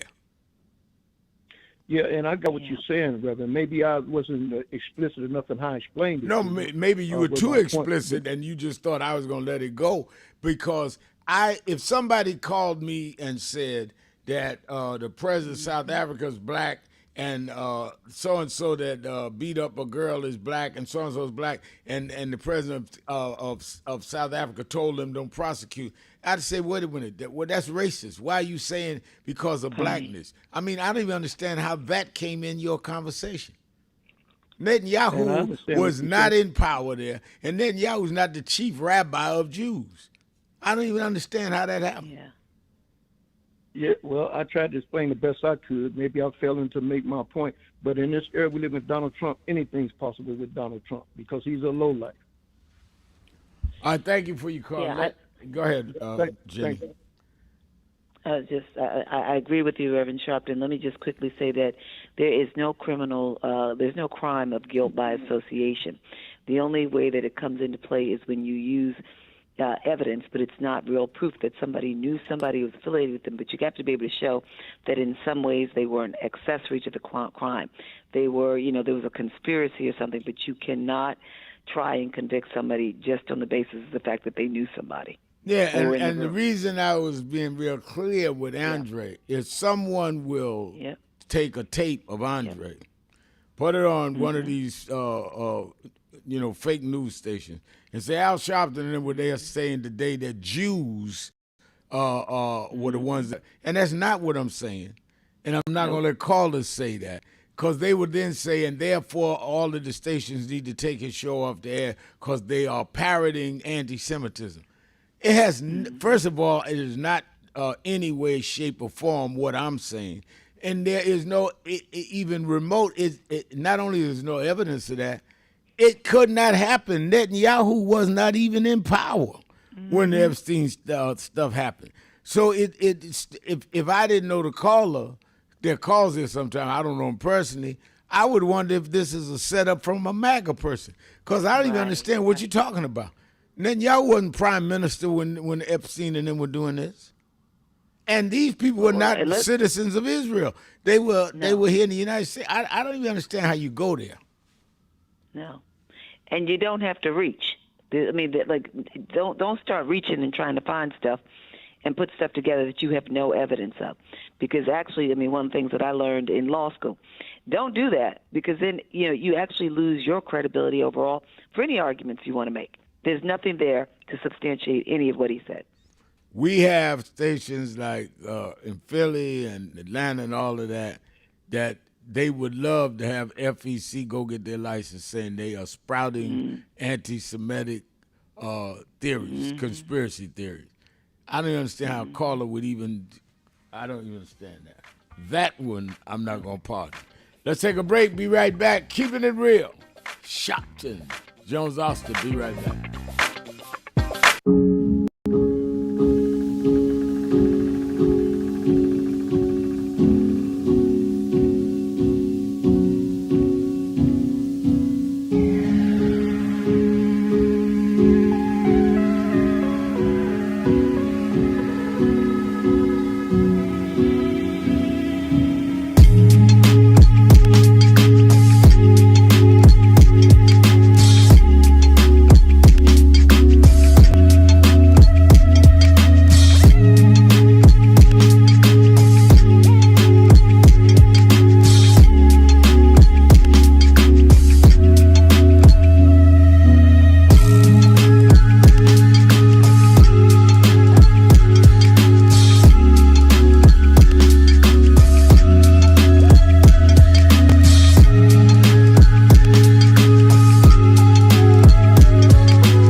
the funding, but I also want to add how they're changing what can be taught.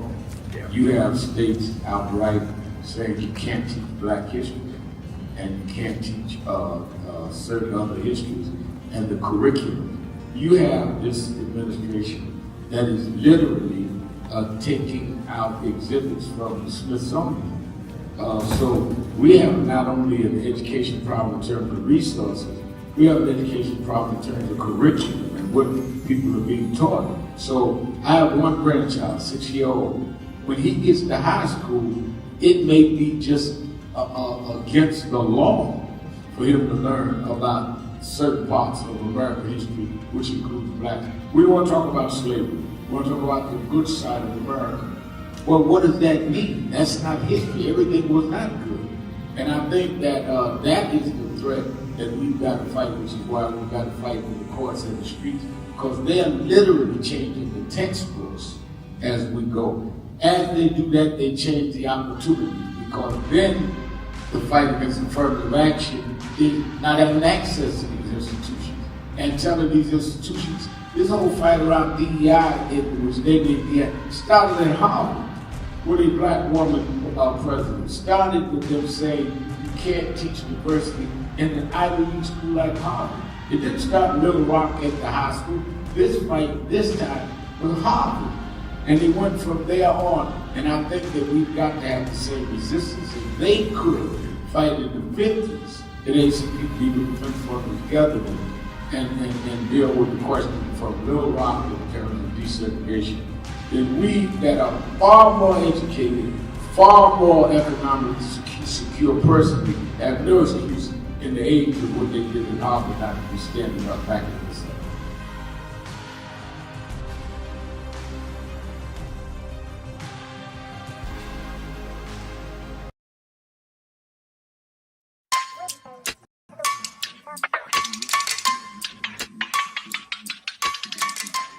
Hey, what's up?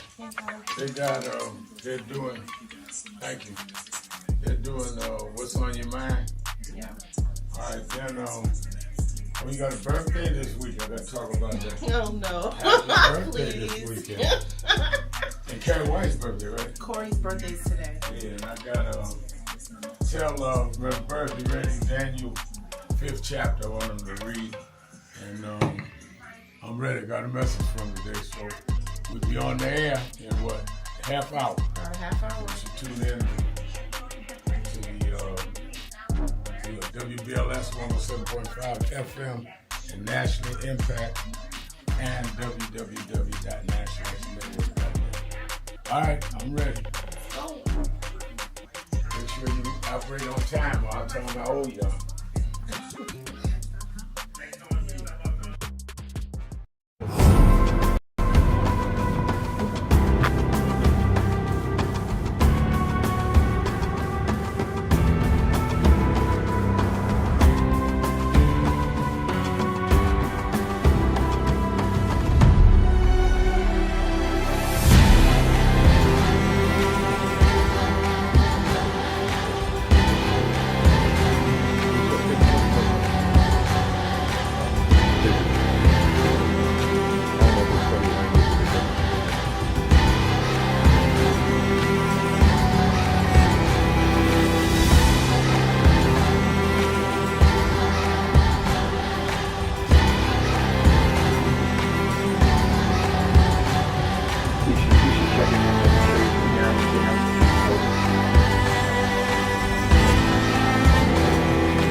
Joining James Brown, Muhammad Ali, and myself now from New York City is the Reverend Al Sharpton. And Mr. Brown, James, I'd like to ask you about this young man, how you came to meet him, and what the National Youth Movement, which he represents, is all about. Tell me something about that. It's about teaching young kids the right way to go, and the things to be involved in education. Don't be a dropout, which is one thing I'm very much behind.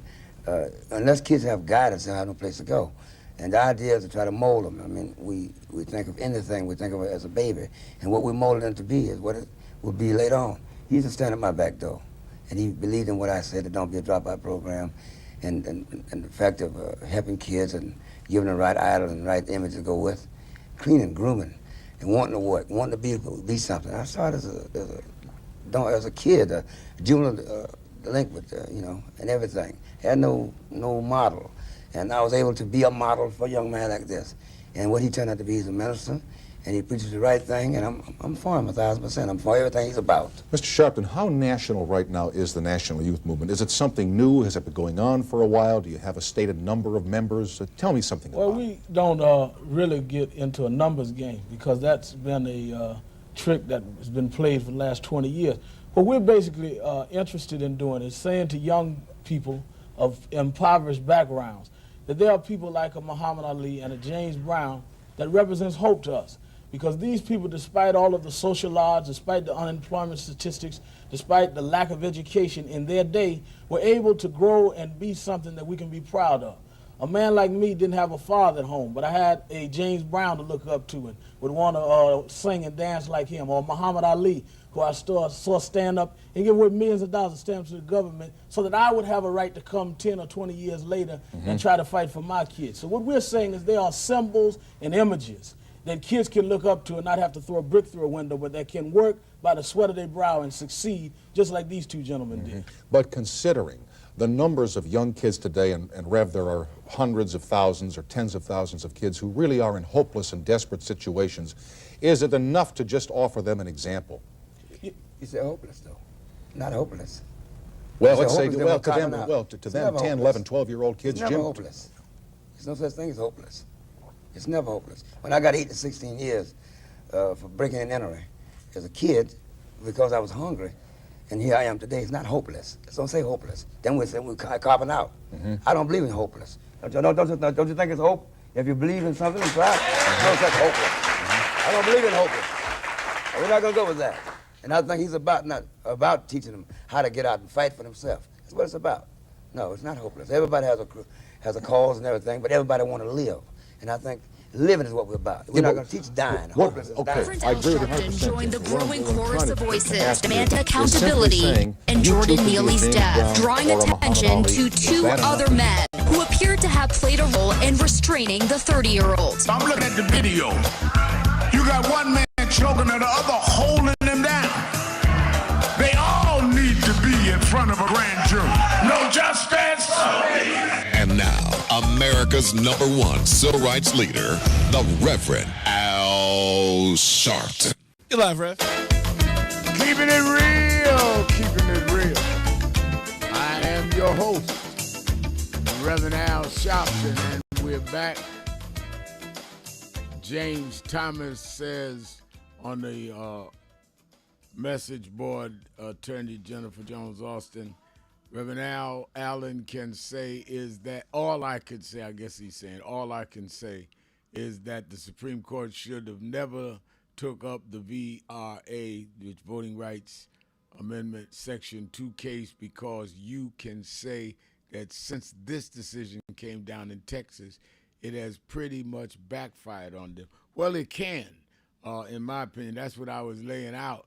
It can very much backfire on them depending on how they come down on a decision if they take the case.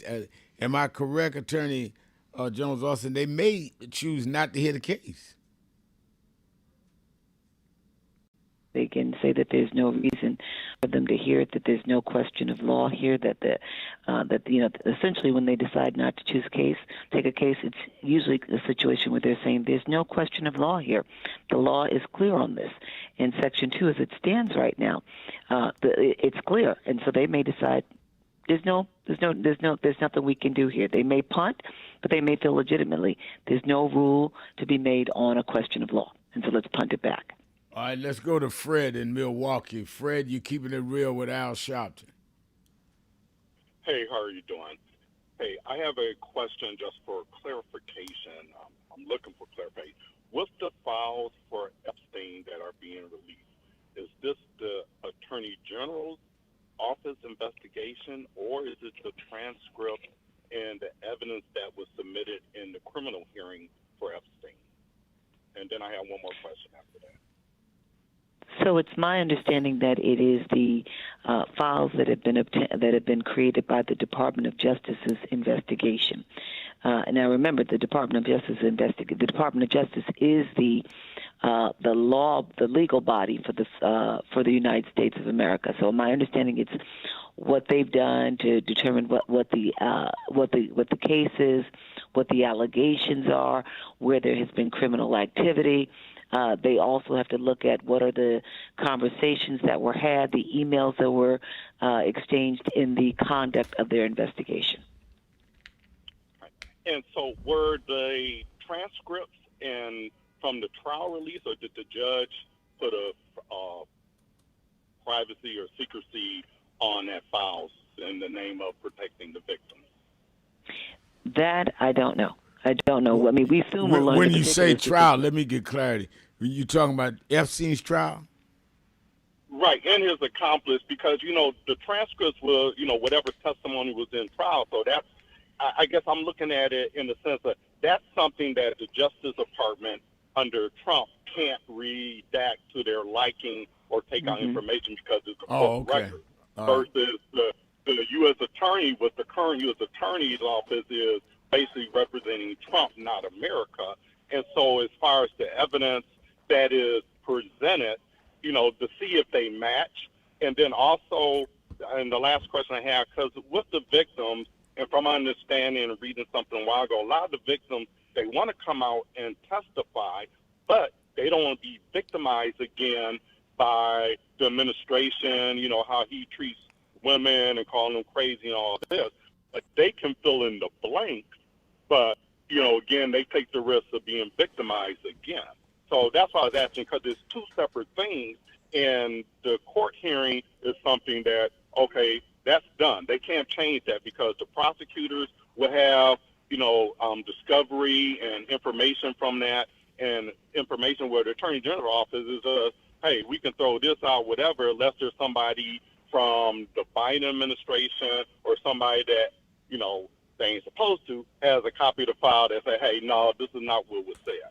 Yeah, but I understand your point, but I would think, and Jenny can correct me if I'm wrong, I would think that if you release the trial, the minutes from the trial, that there would not be anything in that the public, in terms of the press and all that covered the trials, would not have heard and known. I think that the reason that they want, because all that's public. You're correct. You can't erase the transcript, but the transcript reflects what happened in the court, and which means it was done in public.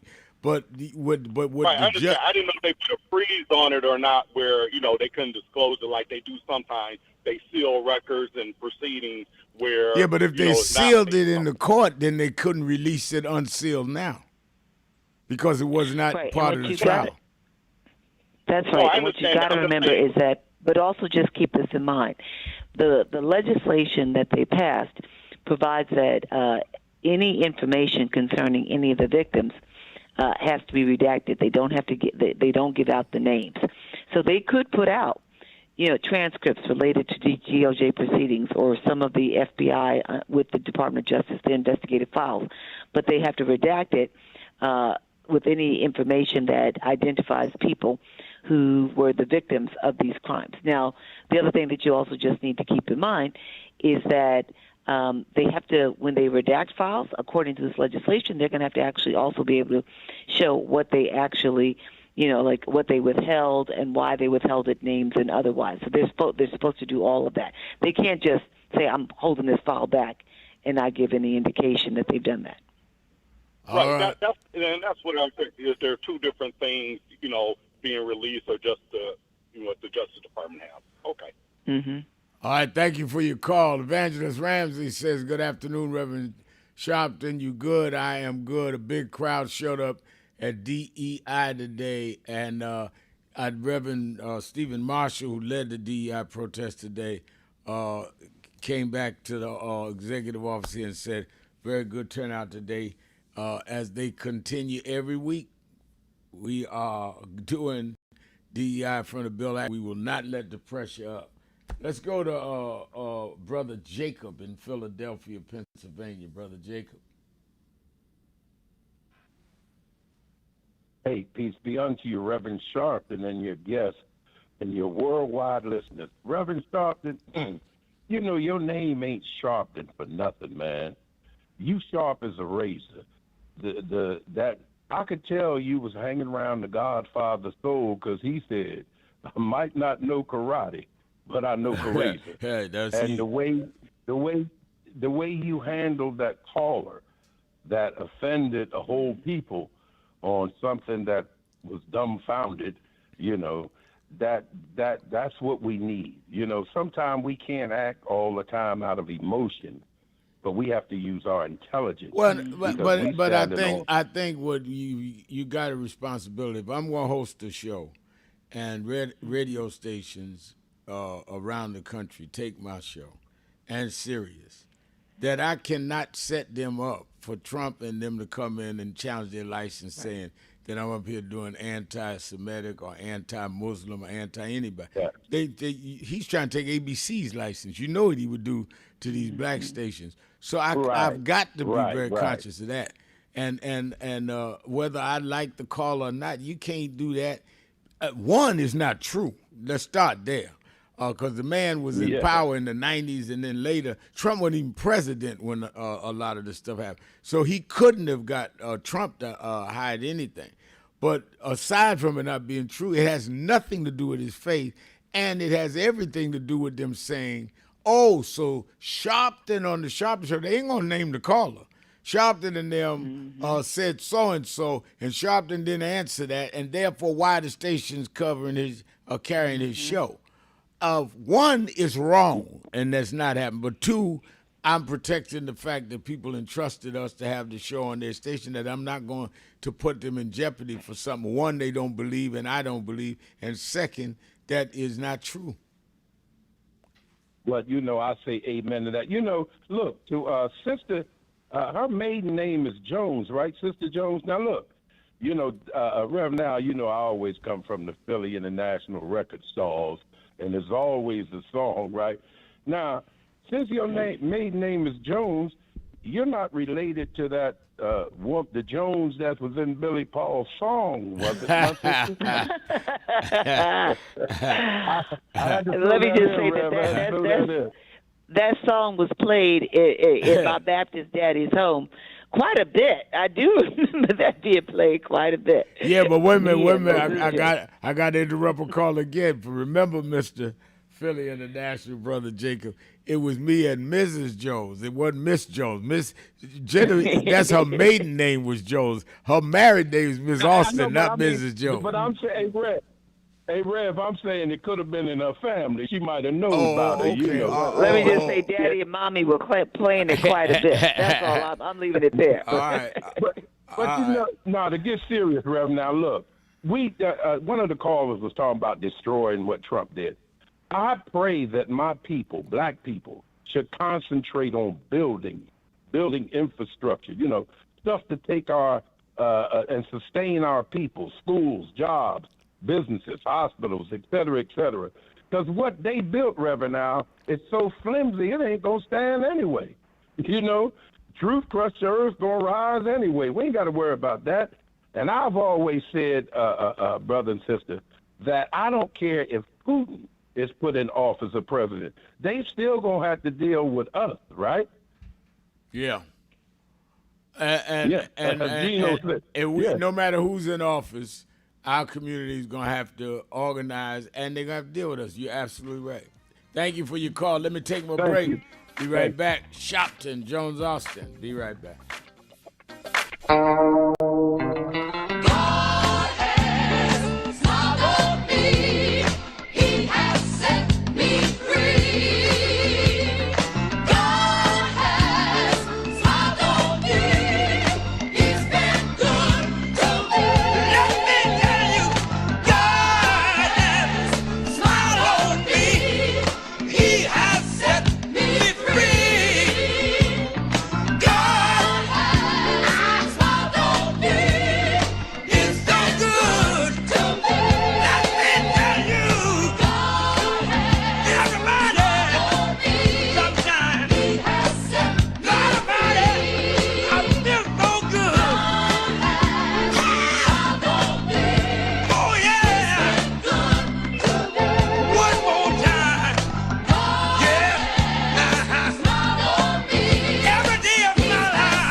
I've been traveling around the country talking to the radio announcers, the church people and the street people, telling them that God has smiled on me. God has smiled on you if you got breath in your body. If he woke you up this morning and started you on your way. But I want to tell you some stories of people that God smiled on. We know the story of Dr. Martin Luther King, how he started way back in Montgomery, Alabama in 1955, trying just to get dignity, trying to get respect. And he went all the way to the mountaintop. But he didn't forget about the brothers in the valley. He didn't forget about those trapped in the alley. And I hear Brother Martin King say, God has smiled on me. He's been good to me. Let me tell you, God has smiled on me. It's been so good to me. Then I see as Dr. King went on, another man stepping to the forefront by the name of John F. Kennedy, who rose up and said, let's not stand back. Let's not wait for a handout. Let's wait for a way out. He said, ask not what your country can do for you, but what you can do for your country. He said, don't us gravel and don't us moan, because God doesn't smile on us. Let me say it. God has smiled on me. He has set me free. Let me say it. God has smiled on me. One more time. I want to say this song. I say God has smiled on me. He has set me free. Pick it up. God has smiled on me. I feel it. Then I went on by backstage at the Apollo Theater and I saw a man come out. They call him the King of Soul, James Brown. And James Brown said, Reverend, don't you worry. I started out as a shoe shine boy. I started out as a convict. I started out uneducated. But I learned to sing my song. And I sung it all over the world. I told him it was a man's world. I told him about the big payback. I told him Papa got a brand new bag. And all over the world, they can hear my voice. But Reverend, don't you frown. Don't you bow your head. Tell him what you told me, Brother Brown. I said, now God has smiled on me. He has set me free. Yeah. He has set me free. God has smiled on me. It's been so good to me. Then I went home and I told my mother what Brown told me. And she said, son, even though we don't have much, we don't need relief. All we need is belief. And she said, he didn't tell you no lie, because the Lord will take care of you. God sits high, but he looks down low. And every time you get discouraged, every time you're burdened down, all you have to do is think of the things that God made a way for you and look toward the heavens. Lift your eyes to the hills and say, God, God, God, don't smile on me. Now then, the God has smiled on me. He has set me free. God has smiled on me. And that has been so good to me. Yes, he has. I say, God smiled on me. He has set me free. And I know all over the country, smile on me. We need jobs. We need a way to make it. We need help. We need jobs. We need a way to make some money to feed our families and raise our bread. We need a way to survive, so we don't need crime as a survival kit. We just need a little bit. But don't give the hope up. Don't lose the faith, because God will smile on you. God will give you the strength. God will make a way for you. Adam Clay Powell said, keep the faith. Keep the faith, baby. I hear Robert Kennedy saying that it's not the dream of, but it's the dream that'll live on forever. Just know that God will smile on you. Dr. King had a dream. Dr. King said, I went to the mountaintop, but I didn't stop there. I looked over and saw the promised land. I hear Brother Malcolm saying, don't sit on the stoop. Stand up and be a man. Respect yourself. Be somebody. Then I hear the brothers in the Hispanic community say, I'm going to stand up and be a man. I'm going to do the best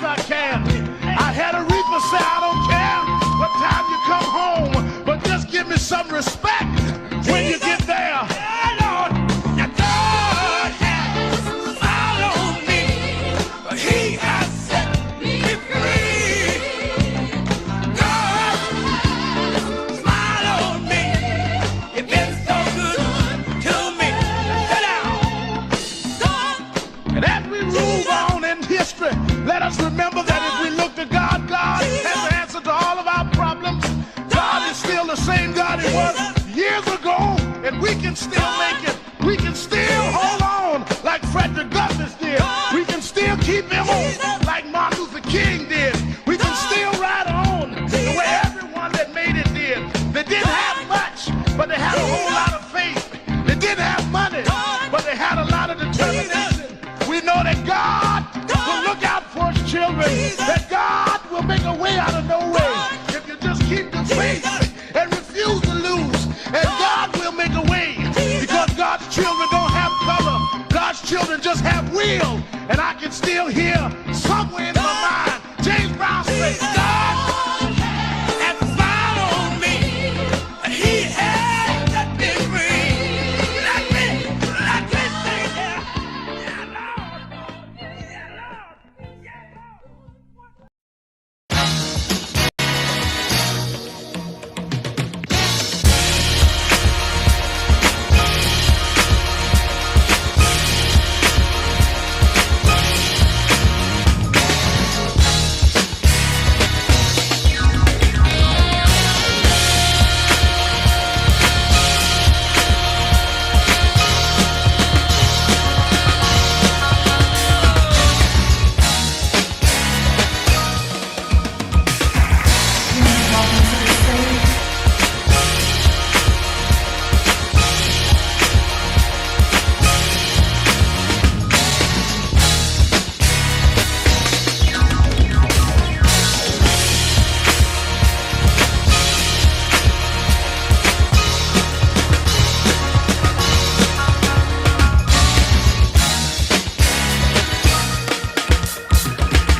In Memphis, Tennessee. And it has been the commitment of National Action Network to always, in the month he was killed, to let them know they killed the dreamer. Because I have a dream today. When they came for the dream.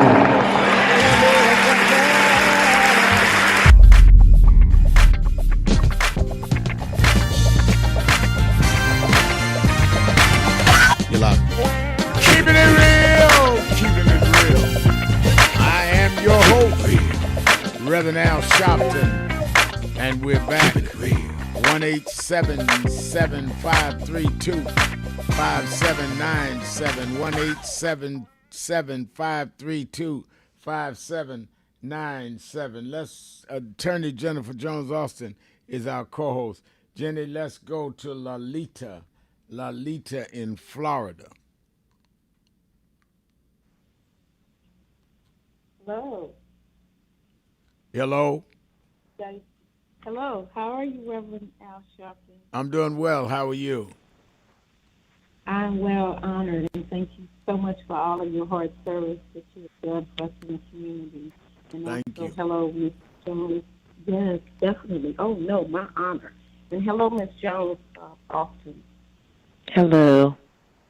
Hey. So I want to say, yes, I am Lolita Matilda McClure. I'm also a former First Vice President in WCP 2013-2015 term back home in Fort Wayne, Indiana. So this is my thing.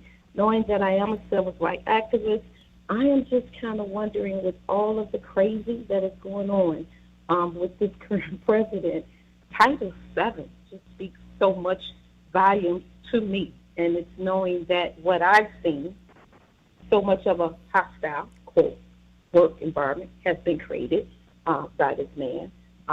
The retaliation, the discrimination, outright just blasphemy of the things that he said. I'm just wondering, why are we dealing with this? Just speak to me on this, because I think that at the end of the day, it just should be such a quick blanket of what's the word, impeachment. Why are we dealing with this guy? Well, I mean, Jenny, you might want to answer, but we're dealing with him because he is he won the election and he's in charge of the federal government. And I think we have no choice but to respond to the fact that he is in power. Right. He won the electoral college vote. He didn't win the popular vote, but he won the electoral college vote. And actually, he did this go around. This time he won. Last time he didn't win the popular vote. But he won the electoral college vote. In the past, we saw in his first term, he was impeached twice. But the impeachment is only an indictment, essentially. And so he was never officially removed from office because the Senate, which was Republican-controlled, never moved to remove him. And then we've got to keep in mind that we have a Supreme Court that said that he had qualified immunity. And so things that may have otherwise, should have kept him from running again, did not keep him from running again. We never were able to take action against him for the insurrection and other things. And so that's why we have him. And now, the effort has to be undertaken with the vote, as Reverend Sharpton always reminds us, to flip this Congress during the midterms so that we can block more of the harm that he will do. Definitely. Yeah, I agree with that. Definitely with the midterm, as we already know, for some of our voters, they only vote during the 4-year primaries and presidential, but that midterm, as you've spoken of, that is so important that we do get out there and vote. I'm just all right. Thank you for your call. Your sound is a little off, but thank you for your call. Let's go. It is Policy Day. Let's go to Todd in Cleveland. Todd. Is Todd there? You can hear me now. I was waiting for the bell to ring. So, Reverend Al Sharpton, Jennifer Jones Austin, I have a quick question for the two of you. Then I have a more involved question for the two of you. Do either of you believe there is such a thing as healthy gentrification as it applies to your understanding of what gentrification is? You'd have to define healthy. Yeah. Well, that's what I'm asking you. As you understand healthy and gentrification to be, do you believe there's such a thing as healthy gentrification? So I guess what you're asking me, in short, and you're asking Reverend Sharpton, is do we believe that if you have areas of a city or if you have areas that, that have been neglected, have been abandoned, they have low economic, vitality within the community, and then wealthier people move in, and housing isn't and things change. Do we think that's healthy? Is that what you're asking? In part, yeah. But in the strictest definition, what I would just say to you, let me just say this: I think it's healthy if you have people who move in and they have resources, and let's say you see more of a local economy that's developed. Maybe schools get better in terms of, the education that's provided to children. Maybe housing gets better. I think it's a problem when it only happens because wealthier people have moved in, and I think it's unhealthy when resources are only poured into the community because wealthier people have moved in, and I think it's unhealthy if resources are poured in and wealthier people move in, and now they start displacing people who have been there and who've been slugging it out and have never gotten the resources that they need. So it all comes down to how you define it. It is healthy if everybody gets to benefit, and people who've long been there and have been holding the line without resources aren't displaced. Is that your position too, Reverend Sharpton? Yes, generally, yes. I think that the question becomes the displacement and the resources, and I think that Jennifer covered that. Yeah, that would be my only, well, not only, but that would be my grave concerns. Okay, I wanted to know. That's it. And here's the more involved, in your opinions. Here's the more involved question right here. This goes back to what we've been talking about for the last few weeks about the disruption to the economy, slowing down the supplemental nutritional assistance program benefits to the public. So hypothetically, two people go into a grocery store and spend $100. One person spends $100 cash. The other person spends $100 worth of food stamp benefits. The grocery store and the government does not charge the person that used the food stamp benefits any tax on their expenditures, but the person that purchases those same products, food products, may have to pay some tax on some things, depending on where they are, what state. So my question is this. Do you know for sure, because I'm not 100% sure, I'm fairly confident, does the grocery store have to assume income tax responsibilities for the money gained for the products they sold to both people? Even though the person that has the SNAP benefits isn't charged themselves any taxes for using it, do the grocery stores still have to assume some income tax responsibility for taking that food stamp money in and trade for the products that they sold? The question is, go ahead. Go ahead, Jimmy. I'm a little confused, but I'm sorry, sir. Maybe you were about to say it. No, say that again, because I was getting ready to say I didn't matter. understand the question. Income tax is based on income brought in. That's what income tax is based on. Federal income tax charged to the citizen or the company is based on income brought in. Is the money that grocery store brings in charged toward their income, even though they brought that income in as a food stamp from food stamp participants? I think the answer to the question is yeah. I don't know for sure. But I think the answer to the question is yeah. They have to charge that toward their income tax responsibilities in the same way they have to charge the $100 that somebody spent cash toward their income. That is my understanding, because it's business income. So the person who receives a SNAP benefit, that is not taxable. That's not for the individual who actually gets the benefit. That's not taxable income.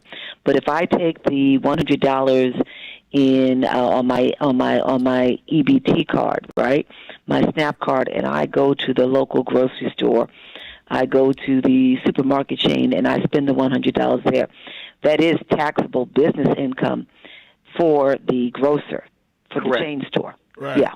That was my understanding too. But I wasn't 100%.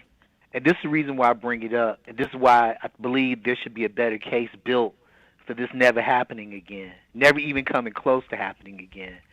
We talk about this on this broadcast a lot. Taxes are paid to the government, and the government converts those tax dollars into services.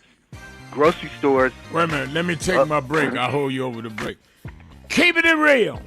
Sharpton, Jones Austin. Be right back.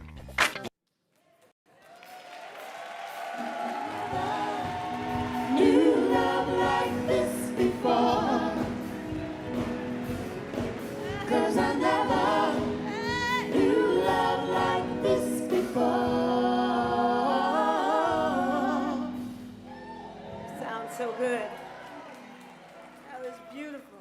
Thank you, everyone. I am humbled and grateful to be here with you tonight. I love you too. I love you too. It seems like I've known Reverend Al Sharpton all my life. My mom was such a fan of his, and I've seen him through my life in LA at MCA Records. When I was there, he'd come through, and get those people straight about our contracts and talk about that. And I haven't been honored a lot. Maybe this is my second time, and I'm 68 years old. And I've been in this business my entire life. I've never done what you would call a real job. But I am truly honored, and I'm thankful, and I love us. I love my black people.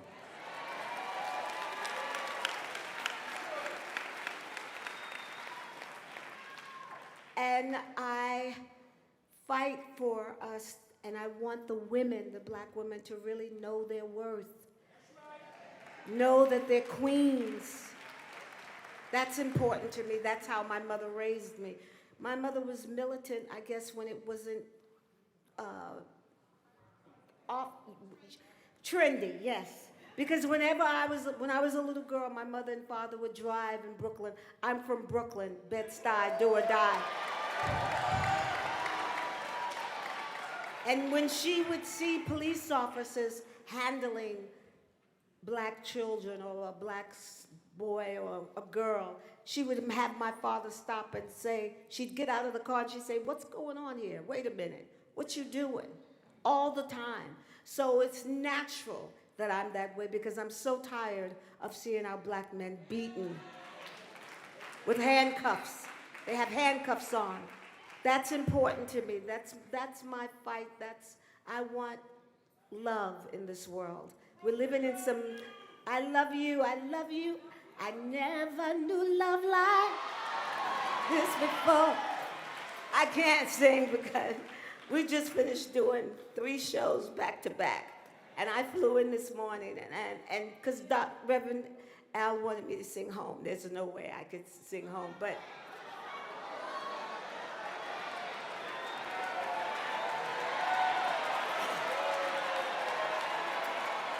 okay.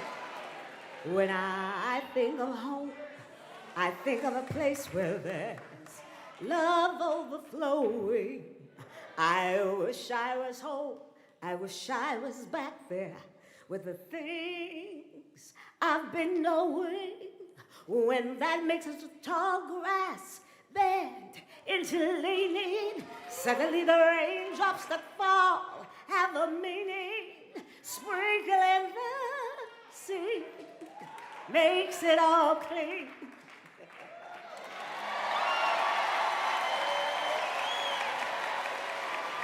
But thank you. Happy birthday to you. Happy birthday. I love you with my life. Stephanie Mills.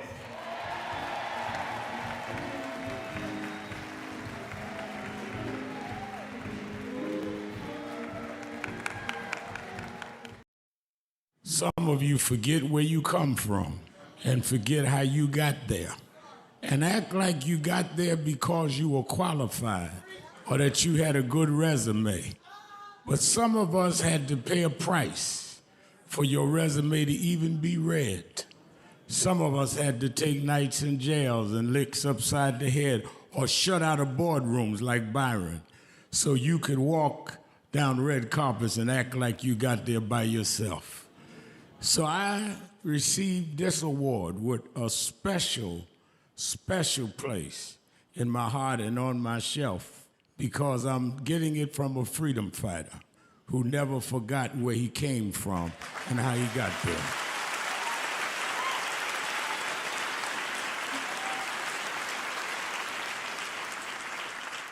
Yes, we've come a long way.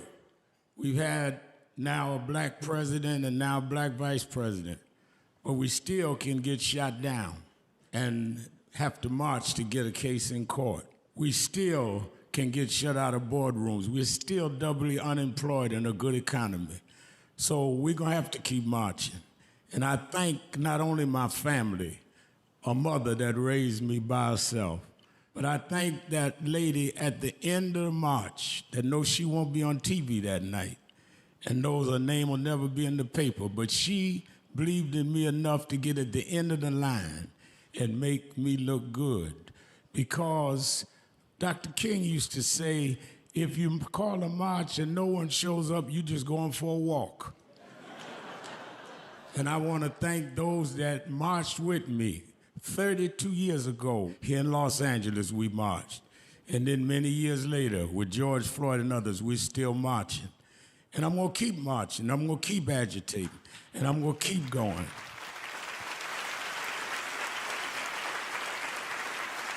Until we don't have to do it anymore.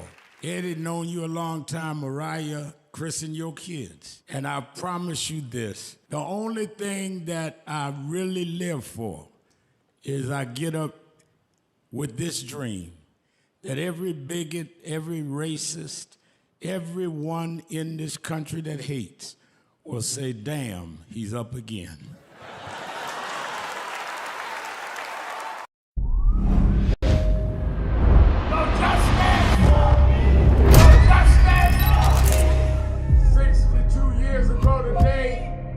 Martin marched in Washington. 62 years later,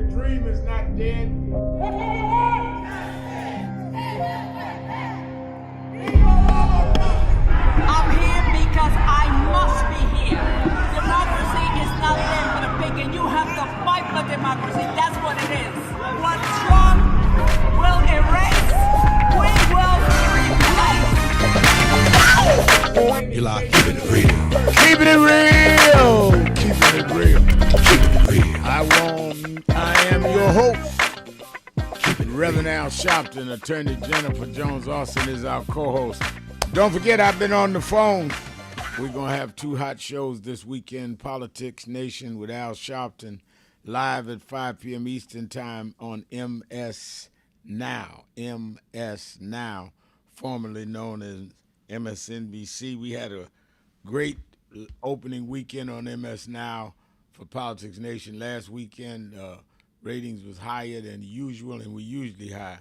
And I want to keep that going, especially not only for the commercial value of the show, and that's important, but because the issues are so important.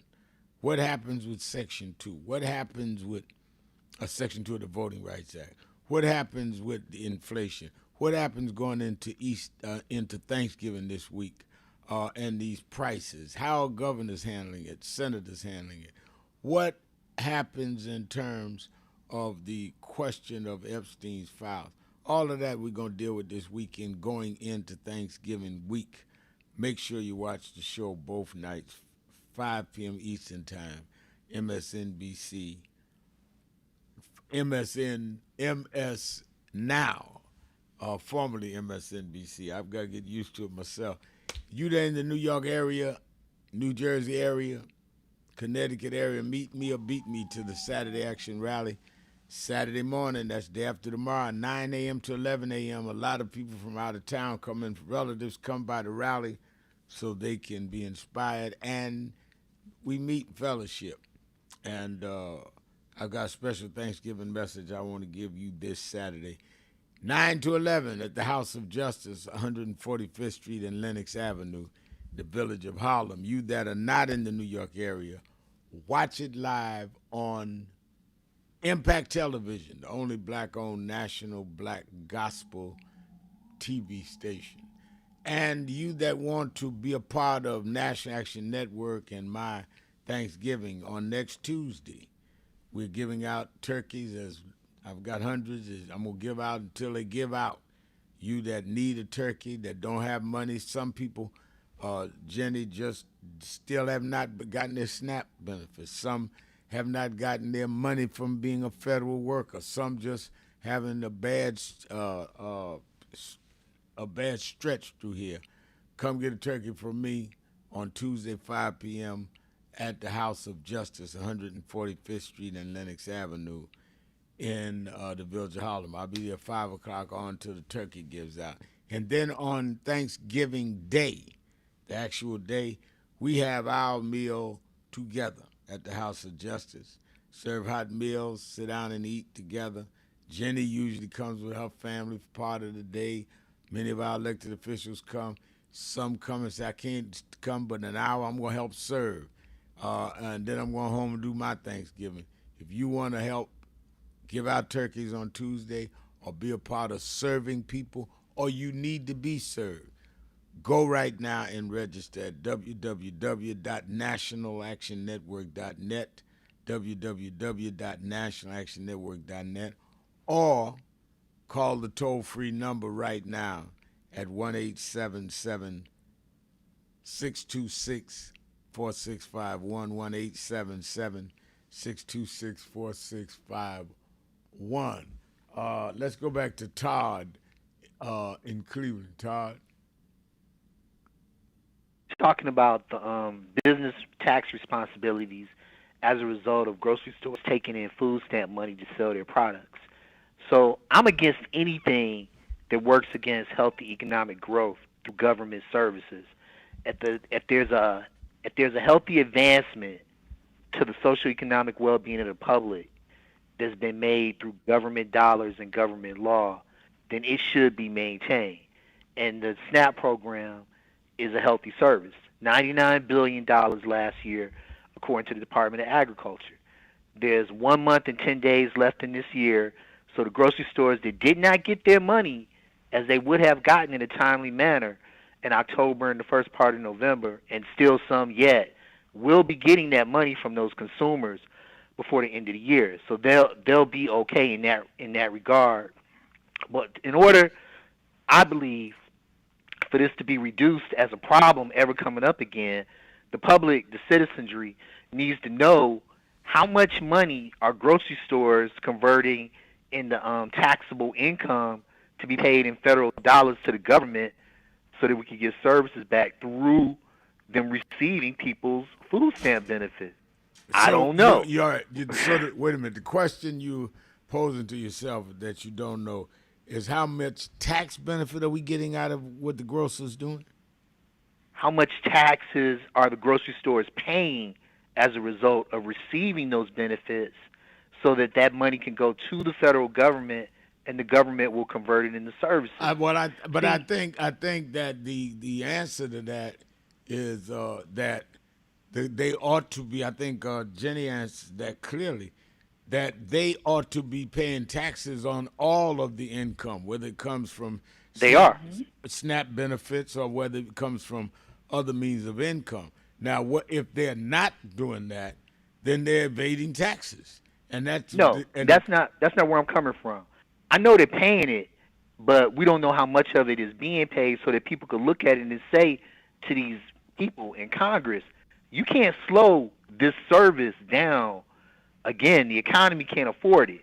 If there's $99 billion any year or every year that the government's giving out through the Department of Agriculture to a group of people, so that group of people could spend the money in the grocery stores, and then the grocery stores could generate income where the grocery stores could pay taxes, we should be able to know how much taxes are they having to pay just from that income alone, so it could always be pointed out.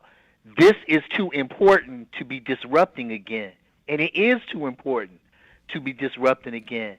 The money comes in, the products go out, the taxes get paid, and then more services get allocated out.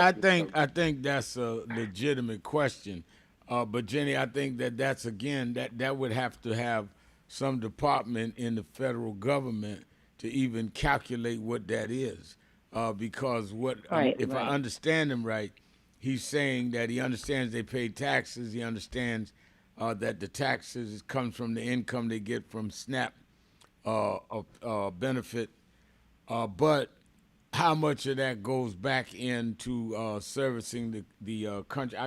I get it. I think that's a number that somebody would have to come up with from the government. But I think it's a legitimate question. And it's probably they probably already estimated what it is. Because what they'll be looking at is small business taxes.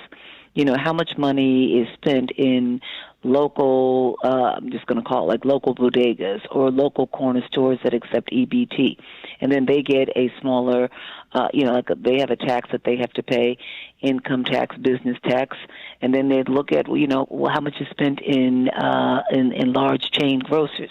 So they probably have that number. I think the number that we really have to lean in on, and I'm appreciating your point, Todd, and I don't debate it or disagree with it, how much the EBT generates in the local economy. And the estimates were that it generates as much as 54 cents on the dollar, in terms of how that money then goes, to your point, into the grocery store owner, and then how they use that as income, and they turn around and they use it for their own purchases.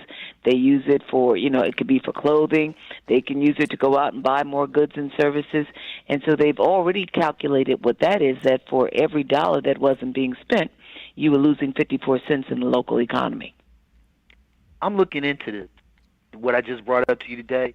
I started looking into it about a week ago. I thought it would be something much easier to find than what it is. I do believe it is an answer that is findable, and I want this to be used as a case toward this never happening again.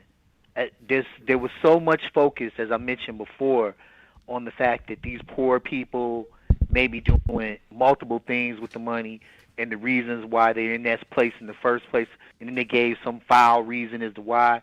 But there wasn't enough, whether they earned it or not, whether they deserve it or not, there wasn't enough focus on the grocery stores and how the grocery stores are absolutely an essential part of our economy, and their industry needs to be better protected.